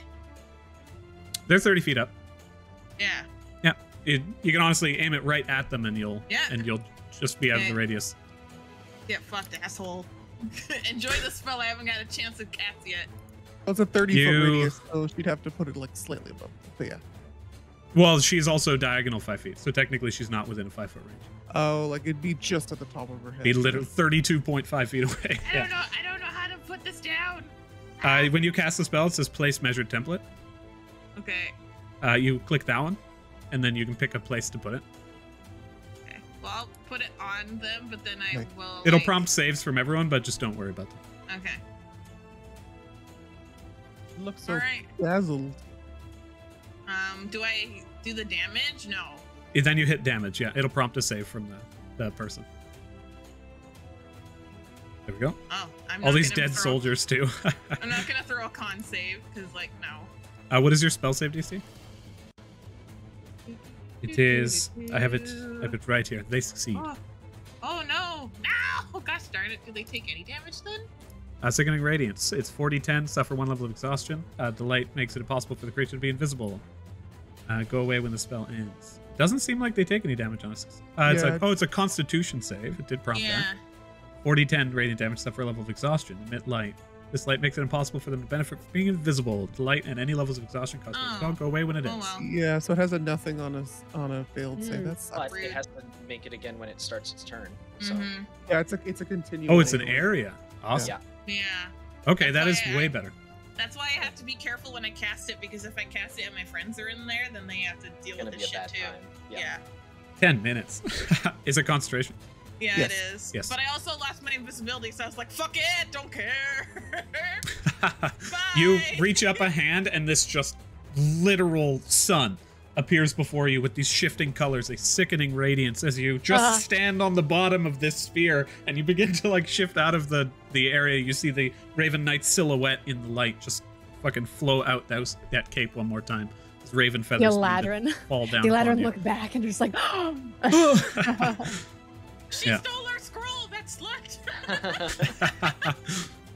No, they would not be proud of this radiance. This is sickening No, I know. radiance. That's what I mean. They're like that awful occult stole our scroll and used it for nefarious purposes. You've ruined our son.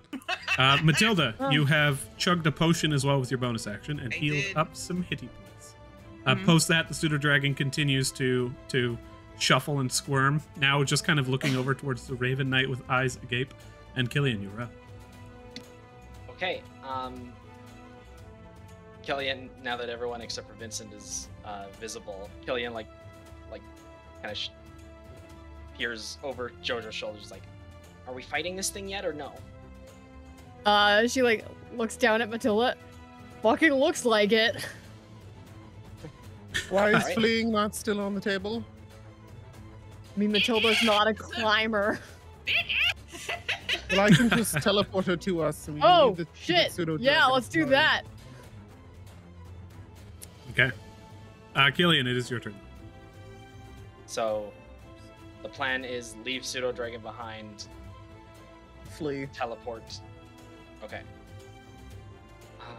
All right. Killian. You're doing your potion chugging, like, dear. Killian, you're up. Just chugging potion. What? Okay. I'm just checking if I have any spells that would be useful here.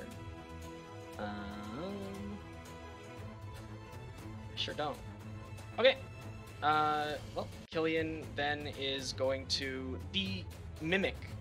Is it on wheels? Like, how have we been moving this thing? It can probably make Yes. wheels. It can move, but generally it's right now it's just a crate. Featureless crate. It's been changing its shape as it's been moving. Okay. But like, it doesn't need us to move it. Mm-mm. It can move on its No. own. Okay. And we're trying to get north.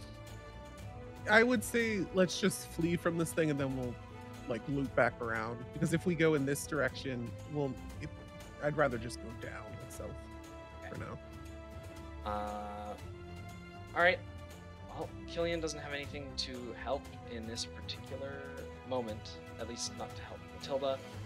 So she will plunk down and start scurrying. This is like a ditch. So if you climb down, you will not take 1d6 fall damage, or you can fall and it'll take no movement. It'll take 5 feet I'll of movement fall. rather. Okay. I'll take the bonk. You take 4 bonk. All right.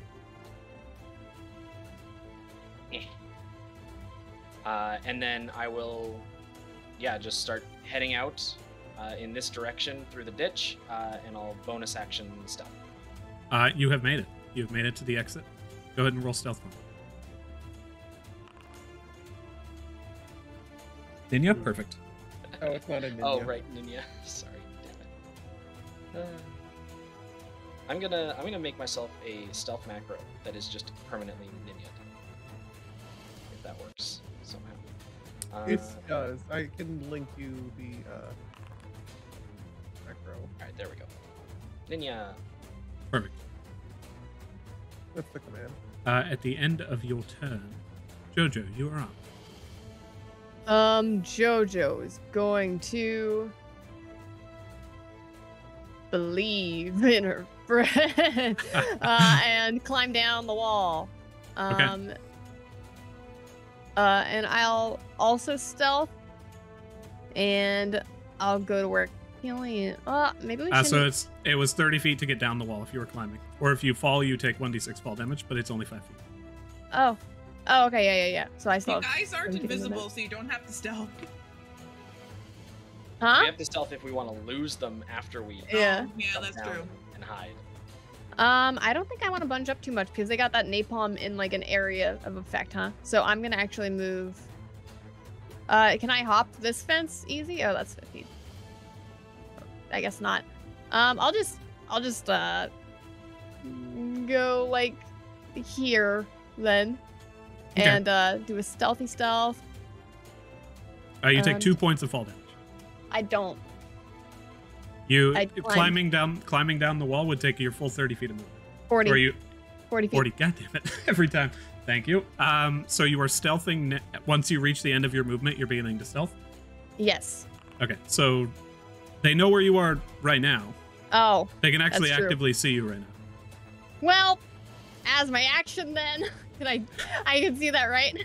Yes. As my action, instead, I'll fucking dodge again. Out. Okay. Right. Oh, as bonus action, I'll drink some alcohol. Actually, is that per long rest or per day? That's a good question. For the drunkard. Yeah. I think it's per long rest, and you'd have to time to refill. Until the next dawn. Haha. Beautiful. It's 6 a.m. somewhere. That is a 44 plus 4. Bam. Beautiful. Past the minimum. Okay, sick. Good. My turn's done. The squires continue to flee in a desperate attempt to get away. However, they reconvene in the center of this field, and the two of them clasp hands. You see them begin to chant over in the corner, and as flames begin to erupt around their body, it lifts upwards. It begins to coil into a massive serpent of golden flame Ooh.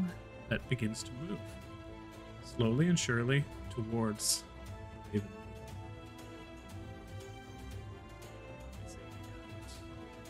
Has Vincent learned an Elvish word, or a word in Elvish that means like Fuck. no, like job or something, or something of encouragement? Ooh, Elvish. I think an Elvish word of encouragement would be something along the lines of like, may beauty take you or something. Okay, and has he heard it before? Like, Theo say it like during. Realistically, I think yes. Okay. Can he attempt to say that in this dude's mind? Mhm.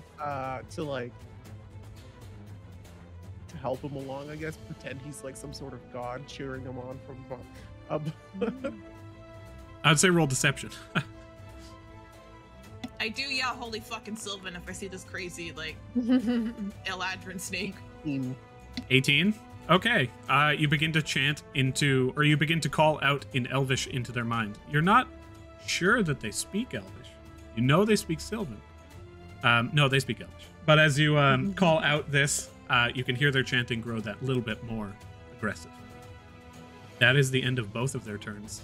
Mo chills, and Paka begins to run. Paka actually runs over here, and he grabs onto Jojo and begins to pull you away because he sees that you're in like this pose, this martial arts pose, and it's just like, not the time for fighting. And then he is going to dash to make it this far. And Vincent, you're up. Okay. He'll use his bonus action to no longer connect with the Eladrin. They're doing their thing. And go into Matilda's mind because you can clearly see her. He's going to... Matilda, dear, don't resist. I'm going to help you.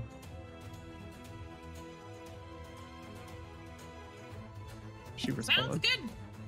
Okay. Vincent's going to move on top of this fence. He'll go. I can't do it. Matilda was eating mine popcorn and didn't want to crunch. It won't allow me to go, but can I stand on the fence here? Yes, I can move you there. You want to move to right there? Yeah, I'm still standing on top of the fence. Vincent, as he goes to use his last little bit of movement to step off to fall, just as he starts to break eye contact, or before he breaks eye contact with Matilda, he's going to cast Vortex Warp on her. Okay, you descend. Matilda, do you resist? No. Feel something come over you. This like energy begins to encircle you, and you find yourself pulled out of space and time. Where do you place Matilda? Just like 120 feet into the brush this way. I was clutching Missy. Did Missy Go come all the with way on me? the left? Only one creature that the spell affects. You keep the rope. I think it's You don't. Oh, okay. yeah, you have to. It says. Yeah, it doesn't specify anything worn or carried, but I'm sure that stuff comes with them. But that's usually things that you have equipped. So You can release a creature as a bonus action to speak the command word. A restrained creature can use the action on a success. The creature is no longer restrained. Okay, so they're not magically restrained by the rope. The rope is just magically keeping itself taut. Yeah. So I would say you do have the rope in hand, and the rope kind of just like tightens into a ball. And you hear, like, as you are disappearing, you see Missy, or Mischief just fall. And you disappear, reappearing. I need you to place where you want Matilda to be. we're fleeing in. 120. I can't think it. We're fleeing in this direction, right? Oh, so you're putting her off the map. That's 100. Yeah, towards the we'll ash put gate, her right? like. Well, there's probably. I'm not gonna put her through the ash gate. There's probably different areas. She's gonna Ash just gates- angle like 100 feet, just into the brush, go hide. Kind The of ash thing. gate's a good 5 minutes like travel from where you guys currently I are. just love the fact that if you did that, it would be like a reenactment of the last time we used Vortex Warp, and there's just a wall, and there's like bisect Matilda. You put Matilda in the hidden prismatic wall. There's one on every level. You found it. Matilda and then- disappears and whoop, appears kind of like just dropping onto the ground down the cobbled pathway Yeah, he'll. No, he's not. She's not on the. He's putting her in the near bush. like bush or trees. He still has to see the area, but he wants her to be able to just hide very easily from where he puts her. Done. He's not gonna leave her out in the open. Underneath the shaded tree. Yeah, and then in her mind, just be like, hide. And he will no longer be invisible because he cast a spell. I don't know how to get rid of this. There you go. So action, bonus action, movement. Vincent's just standing here now.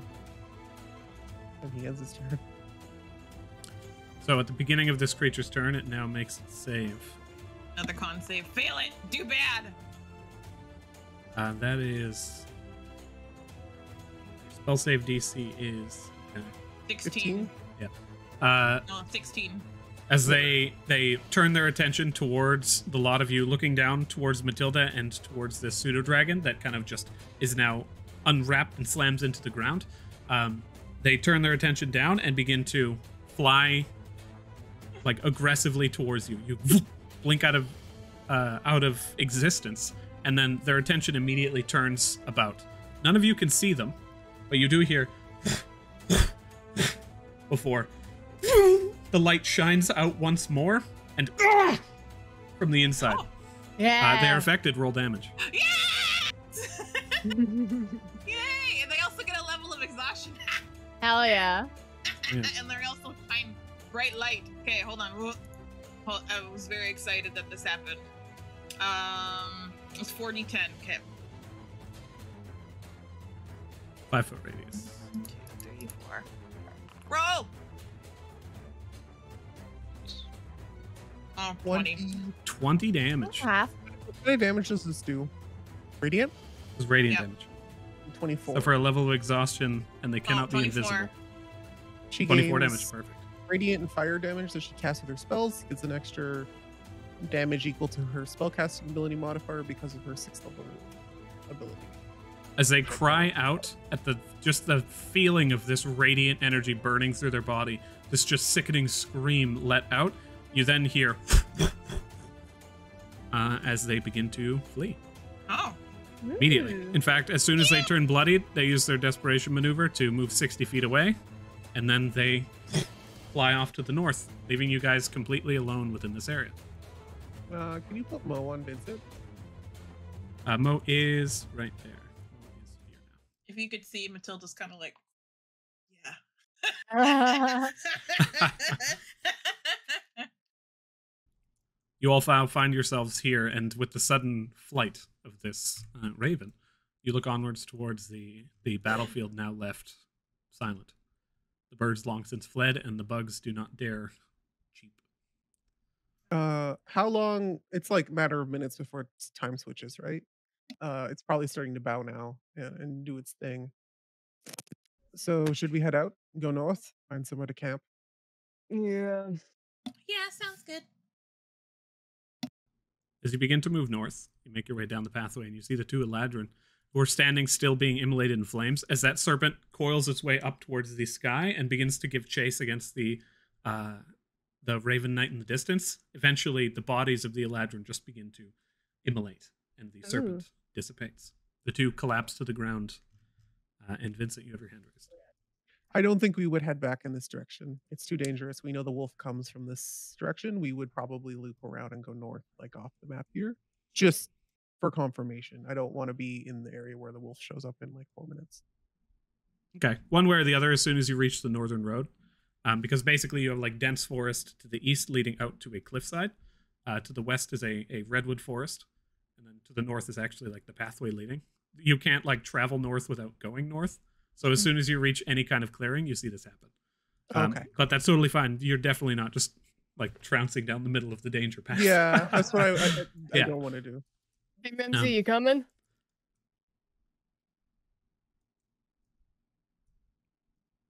See the crate slowly just begin to shake its way down the walkway. Not suspicious at all. As it reaches here, it turns into a small hand cart. Just slowly morphs in this disgusting form. You see solid pieces of flesh solidify into wood, and then each piece interlocks itself. Wheels form in this just heinous, like fingers reaching out to become spokes and then joining together, and then the whole thing just falls forward and lands. Can we all take a moment to suit up? Yeah. Do you mind if we do this not on the open road? He points Yes. towards some brush to go hide in. Yeah. Missy?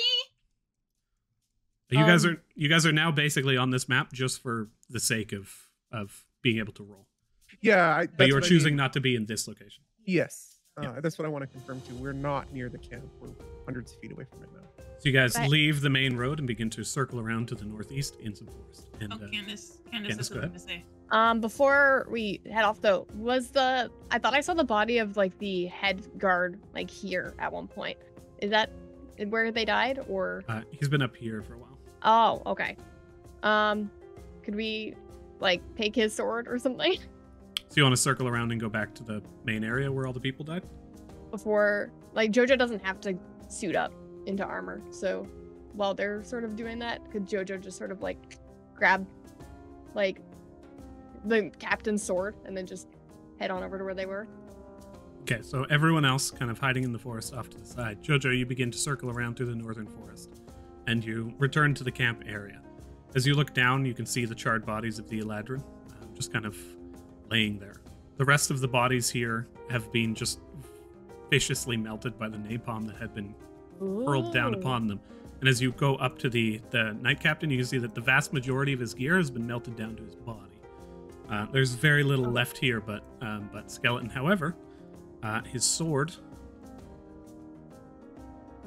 is obliterated. He has a shield on him, though. His spear.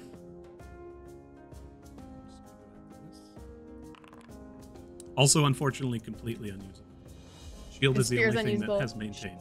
Okay, I'll grab the shield and then head back. These the bodies look like they died the exact same way as they melted and burned up before, right? Same method. Okay. No sign of Missy.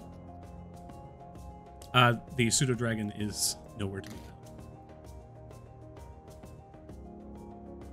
Hey, Kill, I also found a shield. I don't know if that seems more like a you thing. Should like toss it to you. You take the shield, you toss it over. It's the size of Killian, and then basically it's just like boom, turtle shells over top of Killian, and now there's just shield. Sure, you can use that for something. Yeah. Thanks. I'm like in the middle of putting my armor on. But if we have time, I could do a ritual cast of Identify to see if the shield is decent. I think we should wait for now, guys. We can find a camp to set up in, and we can do all this managerial stuff later. Let's just Sure, I can move at a little least bit do- more north. And Jojo will just do magic awareness just to see if it's even magical. The shield is magical. Yeah, it is magical, but we can identify it later. Vincent will ask Mo to like scout ahead a little bit and just let us know if we're gonna walk right into like something obvious, because we're in a forest now. As Mo lifts into the air, you see the sun race across the sky, and like the sylph stream, the clouds begin to move and then settle in the early afternoon. Shadows grow longer, and Mo begins to take chase. Matilda, go ahead. Before we like went ahead, Matilda like takes a gold piece and like rubs it on places that she knows that makes a lot of smell, gives it a little kiss, and then leaves it in a bush. Just being like, if you're around, here's a little gold piece for you, Missy. Oh, I was like, what spell is this? No spell. Just trying to make it smell like Matilda, and then we'll leave. That's all that she wants. It's find familiar, actually. It's familiar, very find sneaky. me. As you place down the coin, so to clarify, are you putting it within this area, or are you like making a scent trail? Yeah, I can make a little scent trail. I could do that every once in a while. I'll start with a gold piece to get their attention, but I'll leave like lesser valuable coins as we keep going. So I I'm not made a spending money. so much money. Yeah. Excellent. As the morning turns to early afternoon, you guys move, and Mo returns and says, "It is clear the road continues for quite a ways." Let's find a spot to take rest off the side. How far are we from the camp? Vincent wants to be at least, half an hour. He doesn't want to be right next to it. So you're traveling north down the road a half hour? Yeah. Well, again, not on the road. We want to stay hidden in the forest. Or north down, just you're heading north. Yes. You begin to move for about a half hour, looking onward towards the pathway leading towards the city itself. Seems like it's got maybe like a 4-hour journey, walking at a fair pace. But you reach a half hour into the brush, and as you begin to move, you see deer run away, some rabbits, squirrels faintly move out of the area.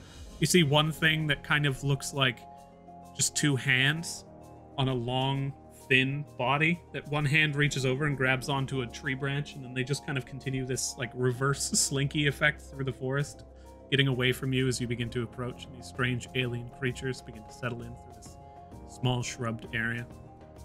You feel like you are pretty safe where you are currently. In his head, he's just gonna like, Carson, can you get the camp ready? Of course. How And, much money have I lost? Traveling for a half hour, you probably lost like 20 copper and one. Okay. So, we'll stay here for a day. Or an evening, I guess. Whatever you want to call it. We'll probably cycle a bunch. Who wants to be up on the first watch? I don't mind. Can't hear you, Jojo. I can do it. I want to set up the alarm anyway. Okay. William throws down the soldier statue holding a chicken, and Bladebeak comes out, so you have a companion. Mm-hmm. But not before Killian spends like the next 5 minutes repairing the very beat up chassis of Bladebeak. So everyone is attempting to... Keep an ear and eye out for Missy. Okay. That's actually something I wanted to ask. And Vincent will I'm assuming Carson's setting up tents and putting down areas for us to sit. Vincent will take His a first spot. priority was the campfire for the tea. He'll take a stump or a little sit near it where he's setting up the campfire. If you guys don't mind, I'd like to ask a couple questions. I've been gotten a lot of time to chat as of late. Okay. I'll get the first one out of the way. Matilda, why were you trying to risk your life for this pseudo-dragon? I didn't want to leave them all tied up. They couldn't get away. I know, but it's a creature of the dungeon. it's not really worth your life or any of ours, to be honest.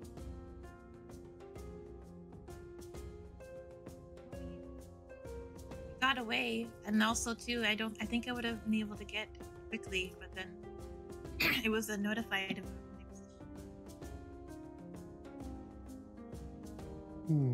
I guess my point is just, I'm trying to gauge how this will affect for the future. If we encounter another cute creature later on, can we expect for this to happen again? I don't think so, but this one was all caught up and it wouldn't have been able to get away at all. Okay. And for the rest of the group, including myself, I think it's about time we started maybe chit-chatting about exactly what we want to do here. In the dungeon, I mean. Why are we here? And why do we want to get to the top? So big scale wise. To a degree. You can be as vague as you want, and you don't need to share, but we're all risking our lives for each other here, and I think it's... we should figure out what motivates us. I mean, right now the top is not a huge concern for me. I mean, it's we got a long time before that needs to be a concern of ours. We haven't even reached the 10th floor. That's I mean, 10th floor is my biggest concern. I want to get to my sister. Okay. So after we get to the 10th floor, whatever happens with your sister, say if you have to save her or anything like that, are you going to continue past that, or is that your main goal for the tower? It depends what's going on the 10th floor. If they're taking monstrous out of the dungeon and putting them back in, all that means is that they're removing the protections that the dungeon provides them. If they're trying to do that, that's putting the monsters that do live on the 10th floor in serious danger. And if they're doing something to them on that floor, I don't want to go to the 11th floor without seeing that it's at least interrupted, let alone stopped. They're also breaking their own rules of the dungeon too when they do that. They say there's a certain code. I don't think that's part of the dungeon code, is to take those creatures out and making it so that if you go back there, they'll be forever dead. Yeah, whatever we've been told about this quote-unquote rules of the dungeon seem to be whatever they choose to be in the moment. I mean, do we Wouldn't actually trust know any of them? it. Do we There was have a list? basic, understanding of how it worked, but most of them been contradicted.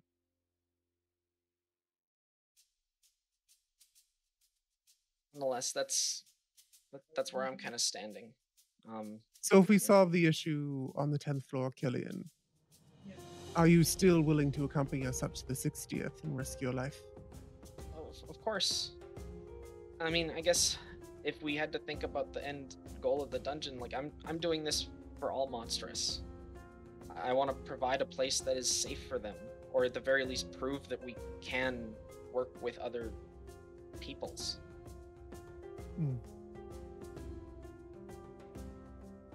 What about you?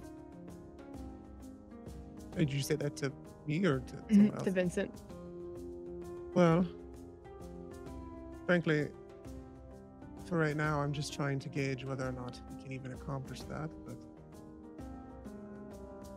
I'm mostly in to see where things go, power-wise. If we even reach the top of the dungeon and we get there, I'll have to see if this dungeon's able to help me. I have things that I feel are owed to me. So, know that my conviction to reach the top is never going to waver. Are you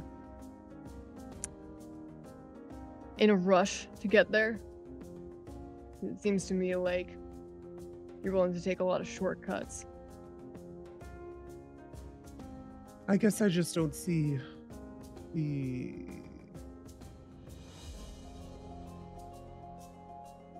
benefit and waiting too long. I know there's things we need, supplies, magical items, experience, and information, of course, is useful in certain circumstances. However, I don't want to waste my life trying to achieve something and die before I reach there. I am mortal. I only have about 70, 60 years left. And frankly, probably only 30 that my body could do this for. Okay. I guess for me, I care about the mysteries of the dungeon. For me, it's like as much the journey as it is the destination. So you don't actually, if you solved the mystery of the dungeon even before you reach the top, you'd forego it? Or go what? The whatever is at the top? Yeah. You knew what was awaiting you. You didn't need it. I think knowing what's there and experiencing it are two different things. I don't think you really know anything until you experience it firsthand. Understandable. Matilda, you seem to be in the sort of same boat as Jojo here, or is there something else? There seems to be something really hinky going on, and there has to be a deeper hidden reason as to why all these gods are fighting to get to the top. It does not mean I'm going to stop assisting anyone on their journey to get there, but I am really curious as to the reason, because they've been telling us all these things, and pretty much everything we've been told is like that lie. Well, I think it's also because people just don't know. There's assumptions or misdirects, maybe.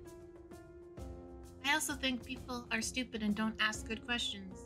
So when they go through here, they're just like, oh, they're speaking common? Oh, that's just a coincidence. They actually make the time to really investigate it very hard. If what they say is at the top of the dungeon is true, again, that's a big if, all of your guys' answers and everything you could know could be answered. Is it also not worth trying to get up there quicker that way as well? Or is it something you feel you need to earn yourself? What did they say is at the top of the dungeon? Anything you could possibly want. Exactly. So if you want all of the knowledge of the world, I think there's a misconception here. None of us have said we're not planning on going to the top. I know. It feels more like the journey along the floors might take longer than my mortal life can last based on this pacing. You'll live longer than I will. Are you sure about that, dear? If we don't die of like arrows or magic or whatever, if we just live our goddamn like getting old lives, like yeah, I'll die before you. In Killian, I think you'll die first. I don't know. So we're not planning on taking too long.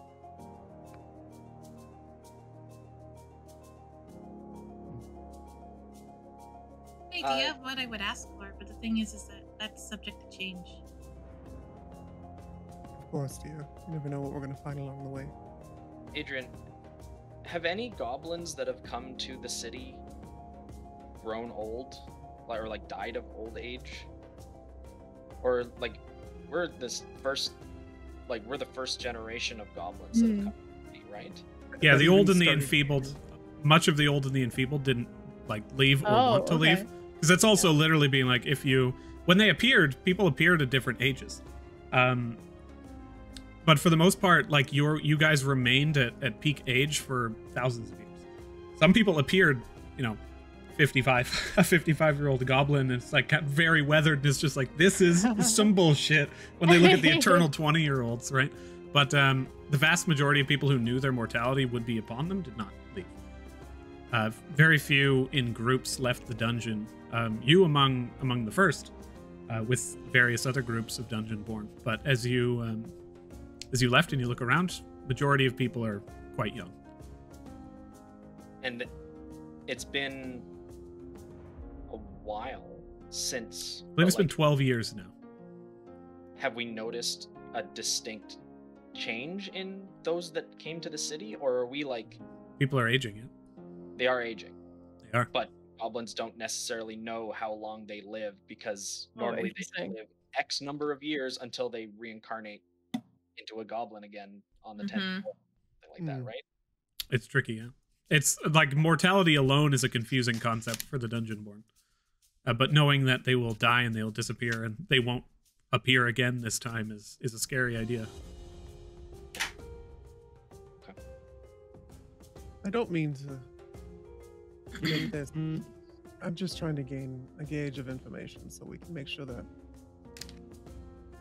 our objectives and what we're going to do is in line.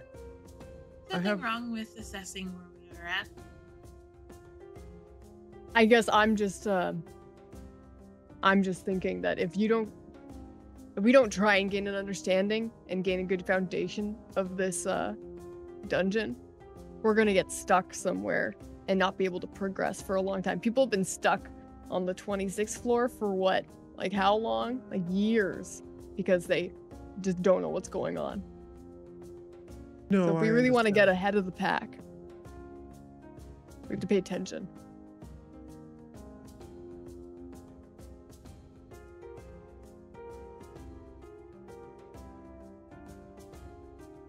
How long since the beginning of the campaign have we?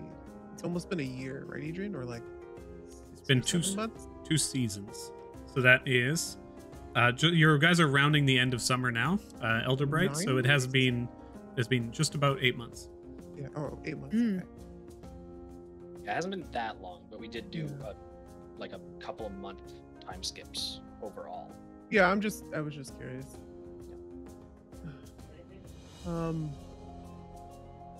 I guess the biggest question is, where do we meet in the middle? I don't mind, like I said, exploring floors. It's more of if we know of our objective. We wander for too long to try and find those. That's where things get a little tricky. I'd like to keep my my life intact. Get to the top of the dungeon and still have a little bit of time left to enjoy it.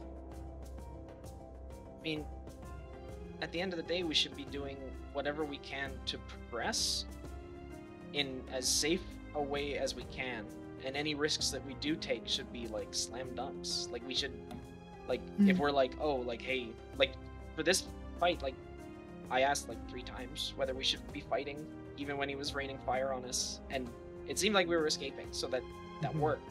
But it seemed like if we had started fighting sooner, he would have just fled. But we don't know in an encounter like that, so that's the risk we take, right? So like our goal should be getting to the next floor. Like that should be the primary goal. How we get there requires probably clues and other things like that, and if we can't get to the end, any clues that we gain are just they press us forward the next time we attempt it. Usually, begrudgingly, I will admit that I usually hold us up. This time, it was not me.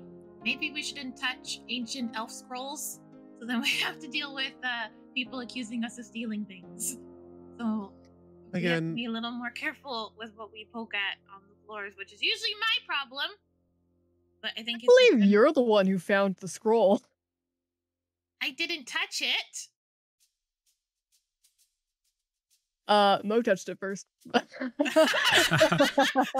A spider descends into the forest. Okay, but anyways, I think we should reduce scope on what we're talking about for a second. If we want our goal for this dive is to get to the 10th floor, maybe you're right. Maybe we should just focus on getting there. And next time we can pay closer attention to what's going on around us. The biggest issue with the in-between floors is we have no way out. If we take extra time just to learn information or to investigate something on a whim, it depletes our resources and we could wind up with someone dead or missing a limb or something. If we have a rope trick or a way out, or we have a basic understanding of the environment we're going into already, then it's probably fine to stick around for a little longer. I agree and disagree. I think that right now we're in new floors, so it's constantly going to be new information, so we don't know what is going to be the best course of action, so we're just kind of stumbling around in the dark. So I think we continue to do what we're doing right now, because I don't think we've been... I think the only reason why we had to stick around a bit longer with the maze is because it was actually a puzzle and we had to kind of figure out what we were doing. When it comes to this one, I think this one was just fucked from the beginning. So I think we should be okay if we keep going forward. I don't want to go back there and look around. I'm good. Matilda's good. Understand.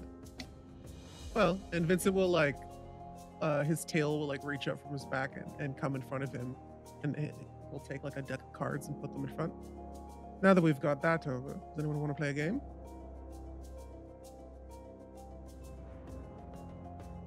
And then his tail swings around and also puts 100 gold. I can spice it up if you wish. I'm good. I'm just gonna rest.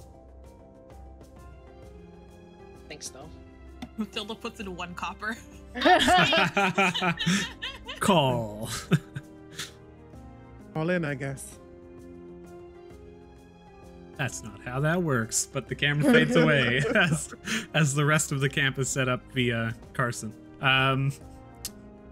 Vincent and Matilda, how are you playing this card game? How do you attempt to beat the other person? Well, Vincent explains the fact that if she's betting a copper and he bets 100 gold, there's little to no point to continue this. So she would need to match him, and if he'll wait and see if she does that. I will not, but I would like to learn how to play this game. Yeah, he'll fully explain how the rules work and everything. Can we play a couple rounds, just so I understand how it actually plays? Sure, you'll do so. And then once I have a better understanding, I will play you for the 100 gold. Mm-hmm. That's a little too spicy for me right now. He explains all the rules but one. Roll doesn't tell deception. you about it. Yeah. Matilda, roll insight. It's like telling someone how to play chess, but not telling them they can swap the king and the rook. Yeah, it's like the Castling. special moves, like the funky stuff. I like to think that you tell her how to play, but you don't tell her the bluffing mechanics where you have to pretend that you don't have. Yeah, it's certain types of basic cards. stuff that if he uses it, you're not going to be like, wait, Oh yeah, that's I weird. don't know the shit. Okay, I would say the two of you can play. Go ahead and just roll. What kind of card game is this? It's similar to just like poker or like blackjack. Okay, I would say Texas roll. Hold'em, I should say. Would that be wisdom or intelligence? Each of you may roll a. Could be many things because there's also like bluffing involved and things. Yeah, there is a card, like there is a proficiency with cards. You explain the rule that you're not supposed to count cards. Nope. Matilda would unintentionally count the cards. That's the way that. So I think depending on how we want to play it is how we roll it. So Matilda would definitely be intelligence based, but I picture Vincent's being more charisma or. Yeah, I would say that Matilda roll investigation and Vincent roll deception, because you are actively holding back information. Ooh, that's pretty good. 100 gold. To Also, Vincent. if you guide yourself during this, Vincent's going to give you a look. Can I got a holy fucking light beam sheds through the forest and lands on your forehead, and he's just like, excuse me. I think at one point you don't notice in his deception, his tail like swivels out, like it's moving throughout the session, but at a particular point it like swaps one of his cards really quickly as you like sneeze or look away. Okay, I didn't pay 100 gold yet because we've only played one or two games, but next time we will. Oh, okay. So I was expecting this to be like after we explain the game. I mean, I can if you want. Yeah. I mean, do we want to do each individual? But I don't have 100 gold. This is also why Matilda didn't want to play 100 gold. I don't have that physically on me. Oh, that's totally fine. Vincent will just give you like a IOU text card from your bank account.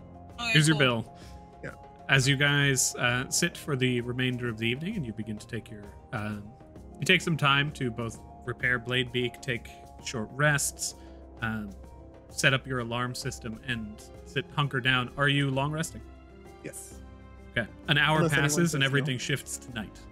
Within that hour, you begin to hear the howling screams of the damned on the other side, as the Wolf Knight makes his way once again through the camp and just viciously begins to destroy. Time shifts once more to morning, and You hear the footsteps of the camp and like early morning horns that herald the rising of the sun. And then the afternoon comes and you once again hear the screams of the damned several hours later as the raven returns. And this happens on a cycle several times as you attempt to rest in the forest. Matilda, you have your hand raised. I would like to use my time to do 6 hours of Dungeonese, please. Oh, you may, yes. Thank you. And then as your rest begins to come to fruition, who is on the third watch? Oh, I can. You were taking the second, were you? Oh, okay.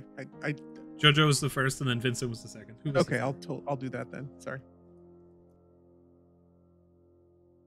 Killian can take third. Alrighty, along with Bladebeak. Both of you may roll perception, or one of you is advantage, your choice. During each watch, is Bladebeak able to make a perception roll of his own? Well, the first two go by without a hitch. Nothing occurs. The third one, something happens with a mystery. Can I help Bladebeak? You can, yeah. All right.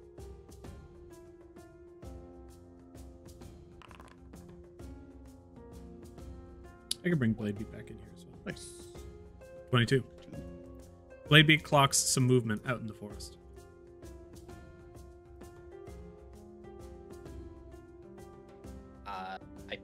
You're out there with my dark vision. Do I see anything? Or is it Roll daytime? perception. Right now it is nighttime.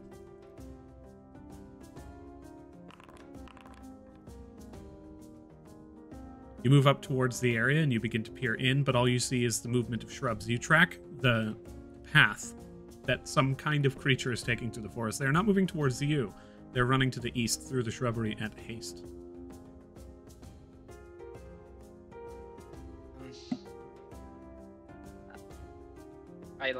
I go to Vincent and shake him awake. What is it, Killian? Something was running through. They didn't come near us. Bladebeak saw it, but I couldn't tell. It's like a path going towards the east. Do you want to send Mo? He'll stand up and go outside. Is Mo sleeping?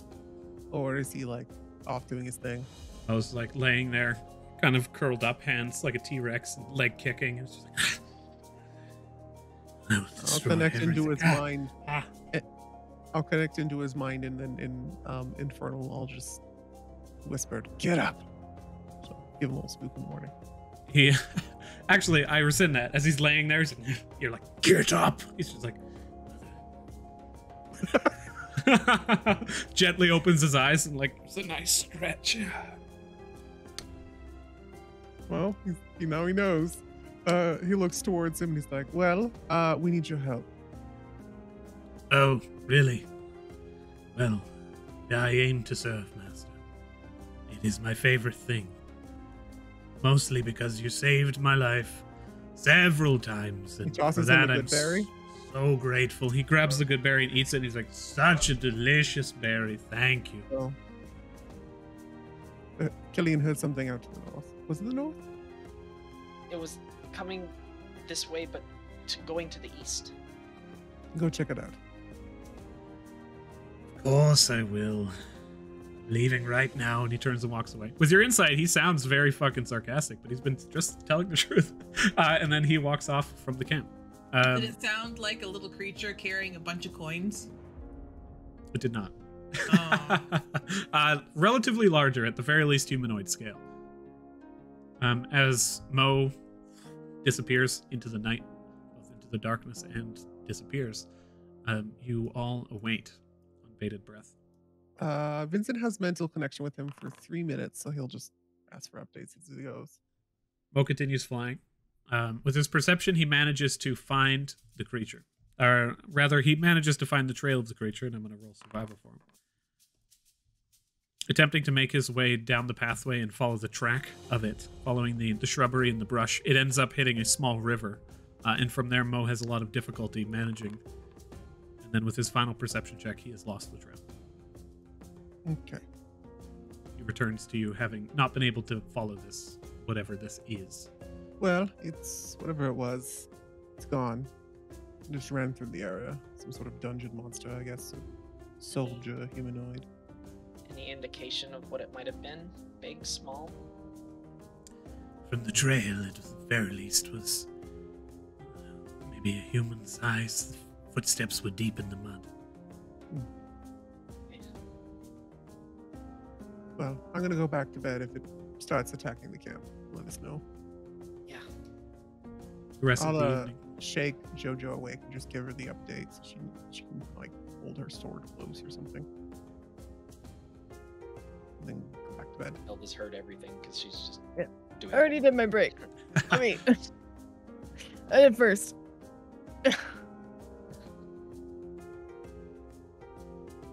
Beautiful. The rest of the evening goes by without a hitch, and you all awaken to the afternoon.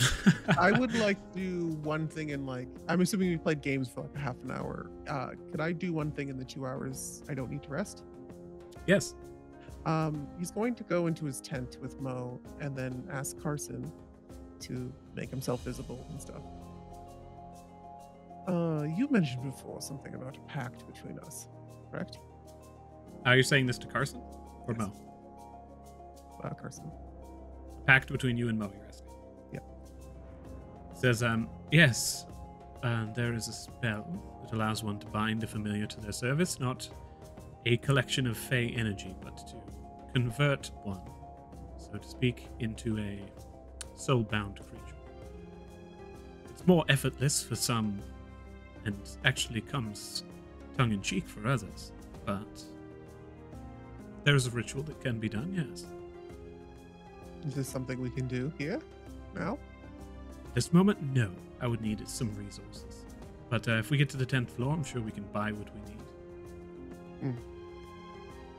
They seem Okay. to think that there's some kind of a civilization there. At least I'm hoping for at least a bath. Well, we've had some stuff going down there, so expect maybe the city to have been burnt down or something. Worst case, you know. If there is no bath, I will burn it down myself. Won't be much to burn down, but you can kick a few stones in anger.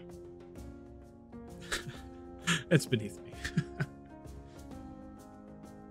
Well, feel free to rest. I expect he hands him a couple good berries. Just make me something interesting in the morning. We don't have much to work with. This is the most difficult culinary test I've ever been given. You hand him 2 berries, and you're like, make me breakfast. I will get right on it. And then Vincent goes, that's when he probably heads to bed. He will let Mo know that he's quite fleshy and easy to kill, so to not fuck around until we can figure this out. You tell that to Mo, and he seems very, like, removed, and then by the time you wake up in the morning, you see he's got, like, a twig and 2 rocks situation formed into a dumbbell, and he's beginning to just, like, call me fleshy. He's quite weak. He has no muscle. He's like yep. skin wrapped over like bone. You all awaken in the morning having weathered this cycle of terrified and pained screams a good 2 to 3 times. And as you now awaken in the early afternoon, you welcome the screams once more before preparing your journey. However, they are a fair distance away from you and just whispers on the wind at this point. I can just picture, like, for Matilda, you know, the screaming and agonized cries are like birds in the morning, like, ah! Instead of, like, birds chirping. Yeah, you and Mo both wake up very pleasantly this morning. Yeah. I'm just imagining, like, a time lapse of Matilda just, like, constantly working like she's a character from a lo-fi study channel. But in the background, it's just like explosions as like the night cycle, just like, and like explosions and then blood and then explosions and then blood. Yeah, I love it. You awaken. You are all in the forest. What do you do? I'm going to do my long rest. Excellent. Now that we've awoken. Do you Yeah. re-import my character? Just because I find it a lot easier to prepare spells on D&D Beyond then. Yeah, the prepare spells thing. Absolutely. I can do a full circle if you guys like. Bianca? I'm good. I don't need anything. I don't need to be reimported either. I'm Dylan? actually full up on charges now. Because of the weird dawn reset, we have more than enough. has- Yeah. A bag of 40 good berries. He just made a couple extra during the cycles. So Carson could have as much to work. Maybe Ooh. make some jam or something. Gotcha. He gave him a lot of berries. I would like to, in the morning, or even during my rest. Well, no, not during the rest. No, during the rest. Identify ritual Yeah. on the Lodemnian captain's shield. I think he's the soul rot captain. No, he was the Lodemnian knight captain. So are Oh. the Eladrin, I think. Well, there was like the one guy in gold armor who was a human that I thought was also part of the soul rot. But yes. As you look at this armor, or this shield rather, you pick it up. It is a great shield. It is massive. Attempting to hold it in place is a feat in and of itself. This shield requires 15 strength to wield. Well. As you hold onto it and you identify it, immediately as soon as you tap into the shield itself, you hear, "Here now I rest, my lord. See me in my devotion, for I shall never leave." Rip through your mind. And do you understand the shield? While holding this iron tower shield, you can use your action to plant the shield, gaining a +2 bonus to AC and dexterity saving throws until the beginning of your next turn. Additionally, the shield has 3 charges. It regains 1d3 expended charges at dawn. If a creature that you can see within 30 feet of you attacks you when you are holding the shield, before the outcome is decided, you expend a charge. If the creature misses the attack, a thunderous blast of energy that sounds like the ringing of a bell pushes the creature 10 feet away from you, knocks it prone, or both. Sound is only audible to you and the creature. It's Okay. called the Lodemnian Knight's Great Shield. And I will place that in the Beyond. Sounds like Okay. a house item. Some Yeah. future veterans to accompany us. And Oh, just like Selene takes might it. like this. lifts it,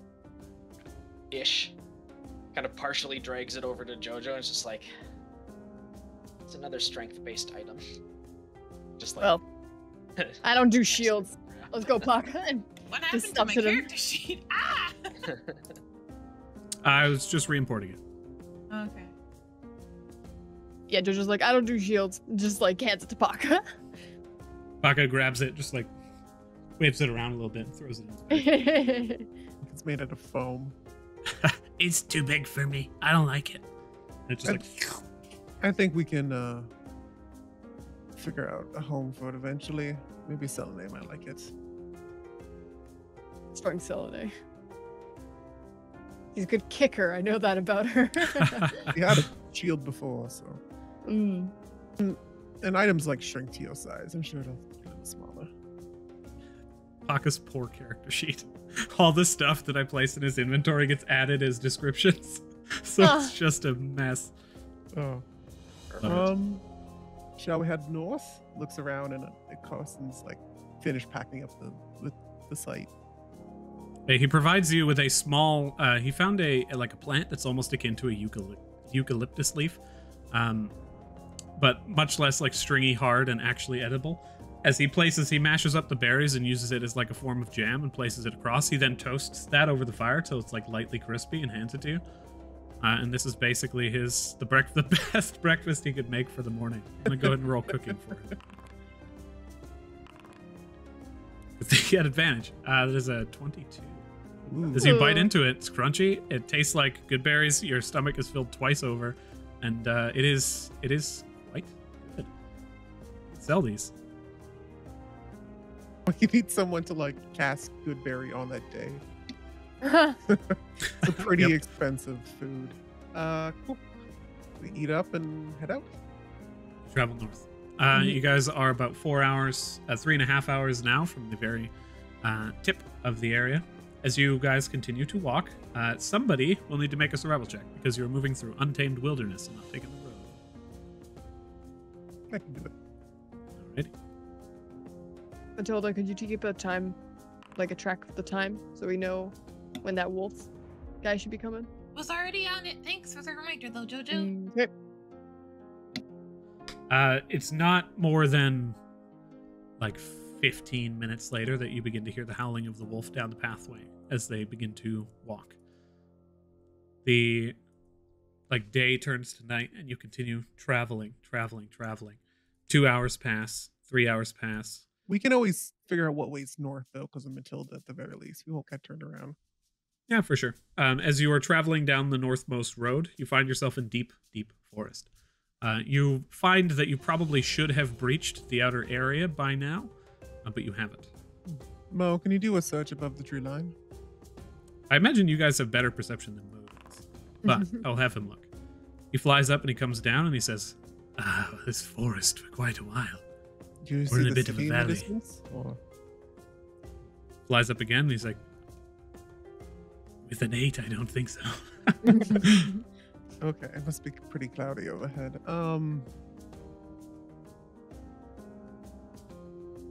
Has anyone got any idea how to figure out the direction we're supposed to head in? We're going north, but we might have skewed a bit. This sounds like dumb dungeon magic where we have to go on the road to get where we need to go. Yeah, it might be that. We have to Do we know turn what back. way direction the road is in? I guess we'd have to head back and circle around. Matilda points to where the road is. Bing! That way's north. Road should be that way. The wolfman likes to travel along it, so we should time it when he appears. Have a rough estimate. Don't think we need to fight him. Well, we'll see as we get close.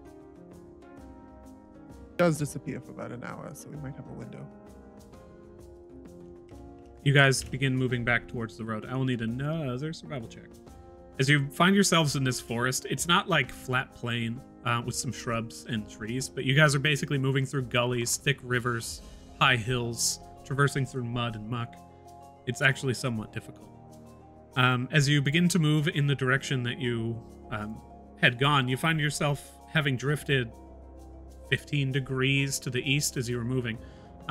When you breach the outer area of the trees, having gone now in the direction that Matilda had guided, takes you another about 40 minutes before you find yourselves back on the road. From where you are now, you see the road curls around and leads back. You can't see the camp. You're quite a ways away from it at this point.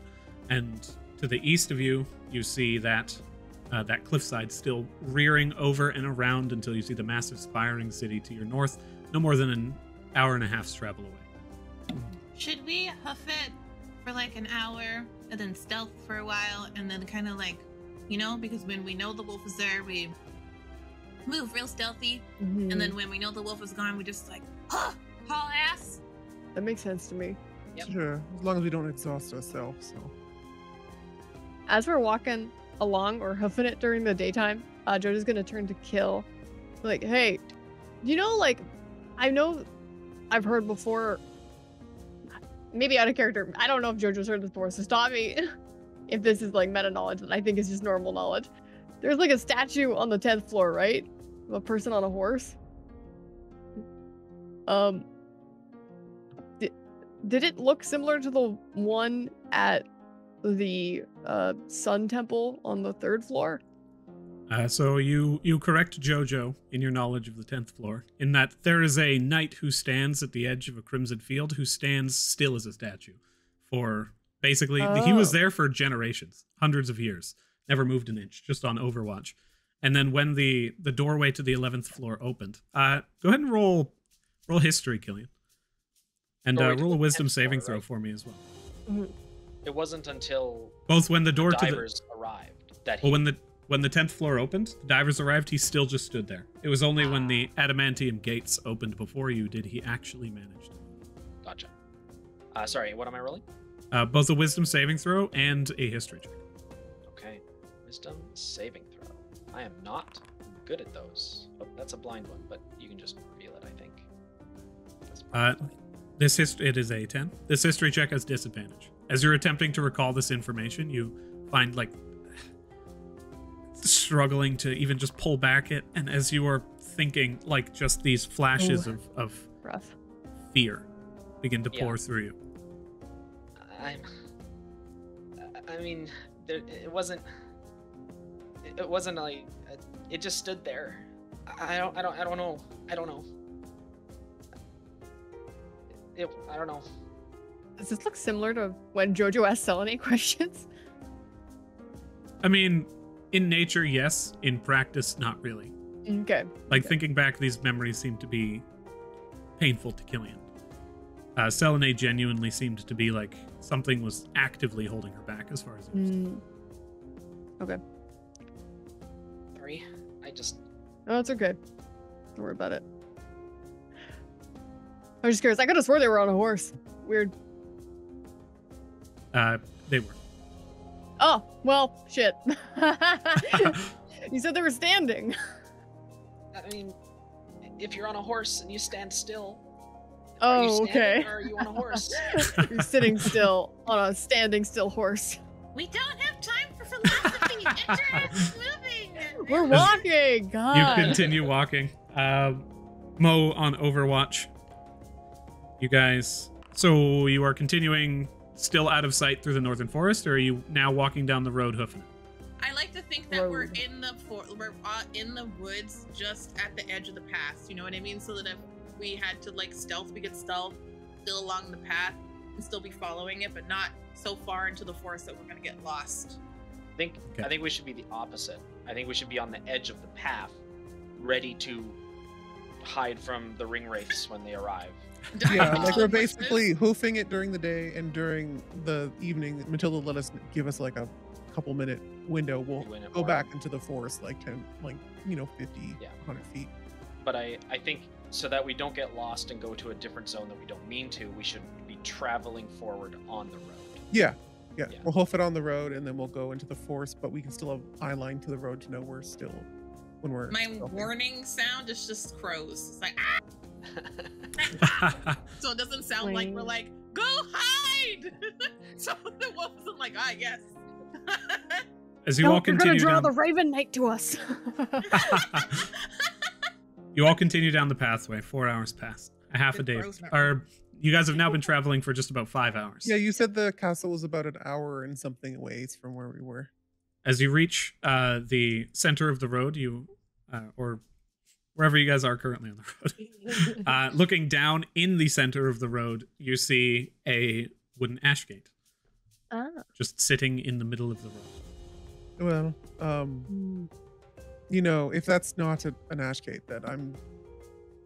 it's bad architecture. That's not suspicious at all. What the fuck? We might as well go check it out.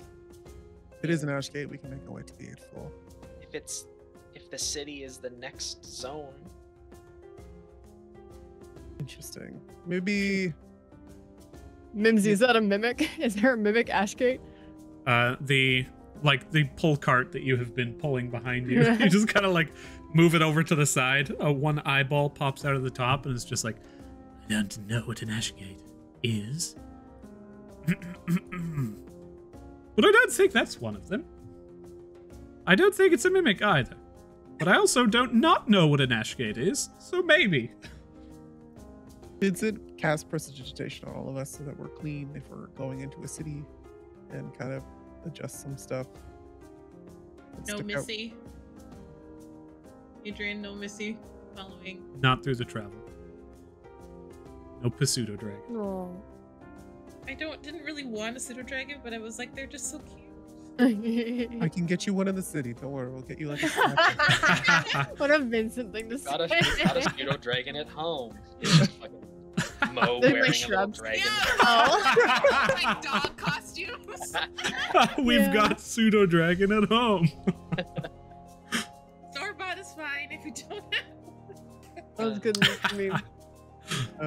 Yeah, I guess we head over to the ash gate. We'll do it a little stealthily. We're a little sus, but I want to keep an eye out, but nothing to like extremely hold us up. You move towards the gate. Nothing necessarily on the road. You can see it's actually quite a peaceful day.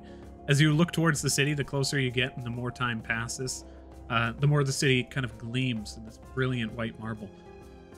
You look onward and you can see, the closer you get, this massive wall that spans from one end of this raised cliff to the other.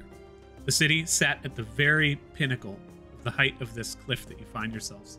And behind it, as you get closer, you see just past a forest at the rear, a serpentine-like mountain pathway leading up to a brilliant cathedral.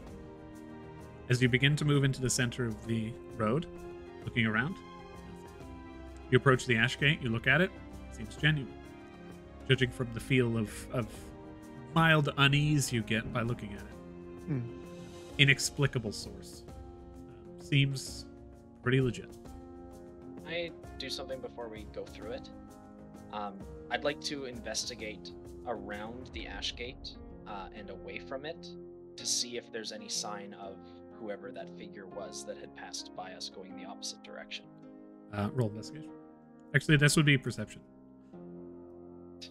Okay. Steal Blade Beak. I'm gonna help him.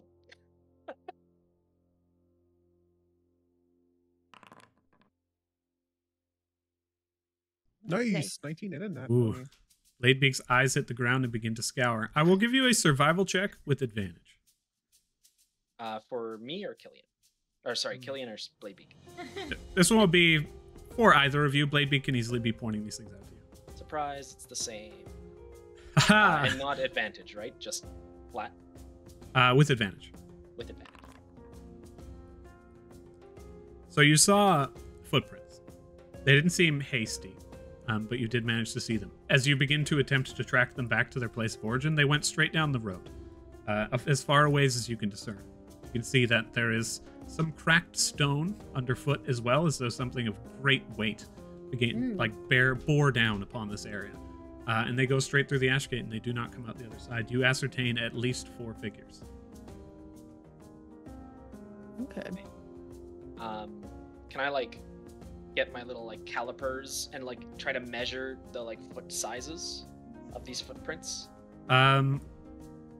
With your survival check, I'll say that you know that there is at least one, it's got to be a half giant or something, based on the size of these footprints and the fact that they cracked stone moving through. Something big carrying something big. But aside from that, you can't get any specific race or species or origin. Something big and heavy went through here. And the door doesn't seem tampered with? You're not certain the doors can be tampered with, but this one looks sturdy. It's basically, it looks homely. It's just a wooden ash gate, seemingly almost maybe pulled from a wooden fence somewhere. Wouldn't that just be the shittiest thing to do? Put a prismatic wall right in front of an ash gate? Dear, if you get up to the capabilities of being able to do that, feel free to do whatever you want with it. Yeah. For a adventurer, absolute dick move. For a DM, beyond that. Yeah. But are we free to go in, or has everyone done their thing? Yep. If we do wind up in the city, maybe go with the refugee thing still. They might not like common, so. As you pass through the gate, Jojo, your shoulder explodes with chaotic energy. Whoa! As soon as you begin to move through, you can feel your bodies descending, but you are moving straight. It's like going over a roller coaster. Your mind just begins to shift. You look over at your hand, and it begins to shift. Jojo, your fingers begin to merge together into a single element, and as you pull your hands away like water, they begin to just liquefy out to single forms again. And as you are moving, your entire body seems to almost become this amorphous thing before you reach the bottom, final step forward, and you just shift back. All of you look over and you see vines pulling themselves out of Jojo's shoulder and moving down towards her heart before pulling itself back in, and that seed on your back closes as a bloom that was written into your tattoo turns once again into a seed. You might want to get that checked out, Dia. Yeah, I fucking think so. What the hell? It was heading for my heart. Did you make some pact with some sort of extra planar entity? There we go. Those are the ones I'm looking for. I played hide and seek with my shrub children. That's the closest thing I could think of.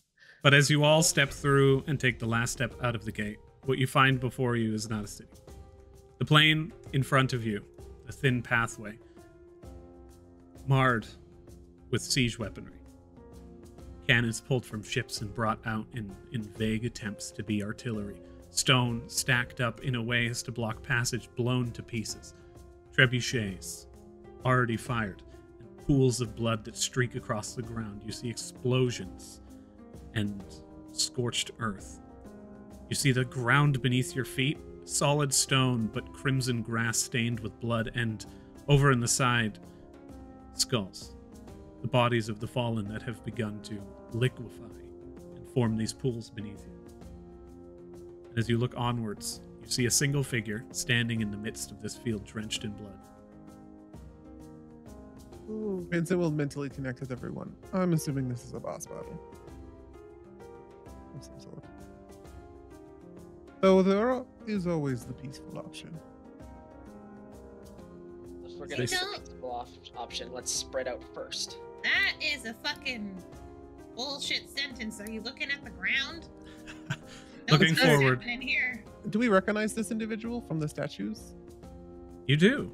You see the figure that stands before you, though not in its original valor. As it stands now, it is covered in mutated scales, pulled back so that the body almost seems to be that of a dragon itself. Its tail long, turning into a club with various different spikes, and the dragon's scales and claws seemingly overtaking the armor to forge it into one body itself. As it stands in the distance, you hear No. boom, boom, the most oppressive bell you've ever heard, yet the tone remains beautiful. As this creature cocks its head over towards you and takes its first step into the battle, that is where we'll end today's session. Sorry, you're like, it looks like a dragon. I'm like, oh no! Missy! You're back! And I run towards my small pseudo-dragon. The knight just like flicks a single coin in his hand. Covered in blood. It pulls out a small bag of copper and throws it at the ground and says, "You dare!" How dare you give me copper? This means war! You did this! Thank you all for watching. And until next time at the Dragonleaf. Bye, everybody. Yeah.